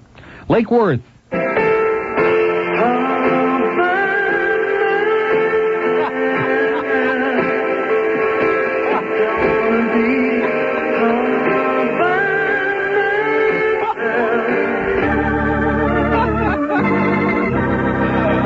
Okay, 152. Excellent choice. Miami. Yes. Yes. Must be the Neil, please? Speaking. It's Neil? This is me. This is it. Oh, well, I'm a first-time caller. Great. And you're listening to yourself on the radio.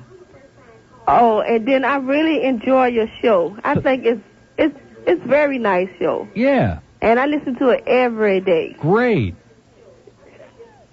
And okay, then. Thank you. Have a great day. Okay, she's just getting a great chuckle out of hearing herself on the radio, which is great. It gives her kind of a little tickle, so to speak. North Miami Beach. Bye-bye, birdie. When you left us, it really hurt. But maybe now they'll wise up and put on Alan Burt. Okay, Alan Burt. Did you hear that one?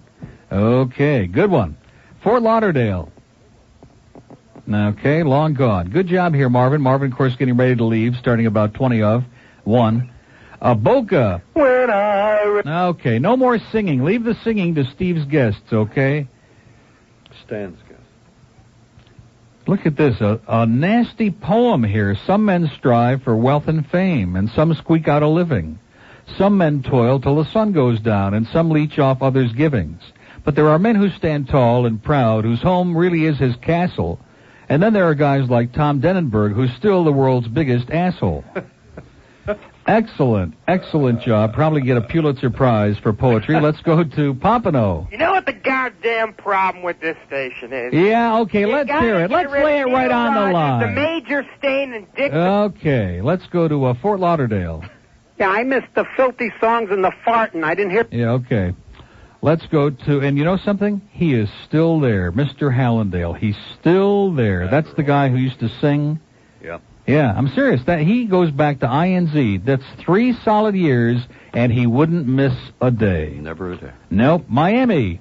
Yeah, good afternoon. Yes, sir. You don't suppose that maybe Joey will be starting looking over his shoulder now that Glenn is gone, do you? There you go. There's a good thought, boy. Yeah, we could get Glenn on there and have Dennis with him there. We could have the bold and the bald or something, you know? Yeah, mm-hmm. Oh, well. Great thought, sir. Call up Channel 10 immediately. Oh, well, I don't think they'd listen to it. Or sooner. Okay, West Palm Beach. How you doing, Neil? Great. Great decision. Hey, for all these bird sympathizers, I thought maybe I could give them an imitation laugh of the bird. Why is how come there's all this feedback on your phone? Oh, it's a bad phone, I guess. I was going to call back on another line, but I don't think I had time. What kind of a phone is it? What is it, like a 2 tin cans? Made by Redwood. What kind of soup was it in? Minestrone? Yeah, something like that. Or chicken noodle? One of them. Yeah. So I was going to give a bird laugh for all the sympathizers. Well, wait a minute. Let me see what I did with that card. I put it away because Chuck Myers said it was in poor taste. But, you know, Chuck, he should go mind his own business, basically. But, I had the other one. Wait a minute. Here I go. I got the loop. Just a second. Okay. Okay. We're ready.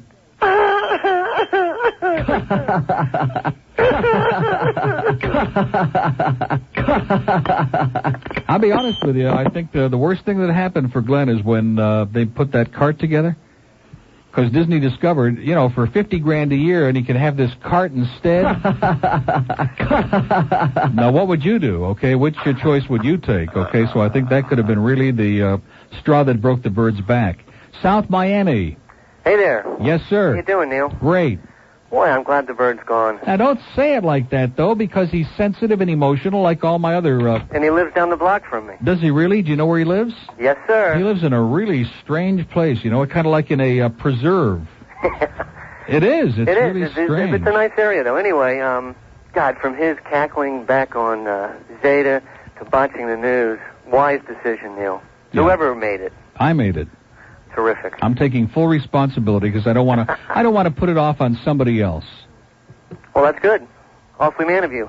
Well, listen, aren't you going to go over to visit him and console him and find him a job? Absolutely not. Absolutely not. We were going to take the Lozano jury over for lunch, but we decided against it. Oh, you're brutal. Okay. Take care. With neighbors like you, he should be in good hands. See ya. Right. Wow. They are brutal, aren't they? Mm. Yes, let me say it again, $50,000, okay, to cackle. Now, ordinarily, I don't talk about how much people make, and that slipped out, but I think that should amplify to the audience. That's why I used to say to him he had the cushiest job in the history of the business, sit here, read the paper, eat free meals every day, cackle a little bit, and go home right at 2 o'clock, not lift a finger to do anything. That's a pretty soft job. And a lot of people said that was the best job in the history of broadcasting. Look at Chuck Meyer. He's got that pistol lifted. Don't do it, Chuck. Right to his temple. In fact, he's on his way to temple right now. He can't believe it. That kind of money to sit around and cackle, and he really did. He had it great, and he didn't realize it. Well, I take it back then. Go ahead, keep playing the card.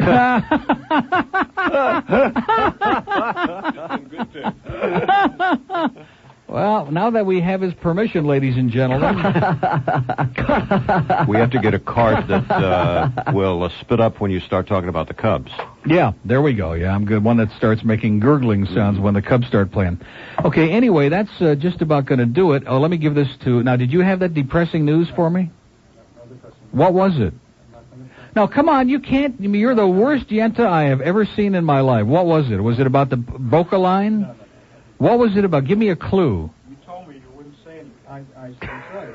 Whoa, look at this. Whoa, wow. Nick comes in here. What was it about? Oh, he is gonna tell me in a couple of minutes. Boy, look at this. Boy, there's something going on here. Rich looks like he just swallowed the canary or some other bird, and Nick is sitting in there through the glass giving him a look that would kill. Even Manson would be terrorized by the look on Nick's face, which is not unusual. But what can I say? Okay, anyway, let's see. We've got the Camillus House. Get those checks in the mail. Make them out to Camillus House, Camillus. In fact, Scott Chapin, our very astute production guy over next door, is going to be putting that all together tomorrow. And so those cassettes should be going out any day if Boy Gary ever comes back. Okay, so you'll get them even ahead of Christmas and Hanukkah this year, which will be quite a change from last year when Rich was making them one at a time on his wire recorder. And Camillus House, Neil Rogers, WIOD, Miami 33141. Get those checks in the mail, and even if you can't afford the $20 for the cassette, just $5 or $10. Every contribution helps. We'd like to top the $40,000 that we raised last year, and we got a long way to go. And the other thing is Hialeah. They'll be open Friday and through next Wednesday, and this Saturday, Sunday, and Monday. We're going to really hope to get a lot of you folks out there and show a little bit of support and, go mortgage the house, sell a couple of the kids or the dogs or whatever, and come on out. Okay, Stan is all warmed up now. We've got him smiling. He's ready. He's in a great frame of mind, and I'm sure that'll stop about 2:15. But stick around now. Stan is next. And then, of course, Sports Talk. Hank is going to alibi tonight why he gave you that bum story a couple of nights ago, why his information is lately so bad. And we'll see you tomorrow morning at 10 here on 610 WIOD.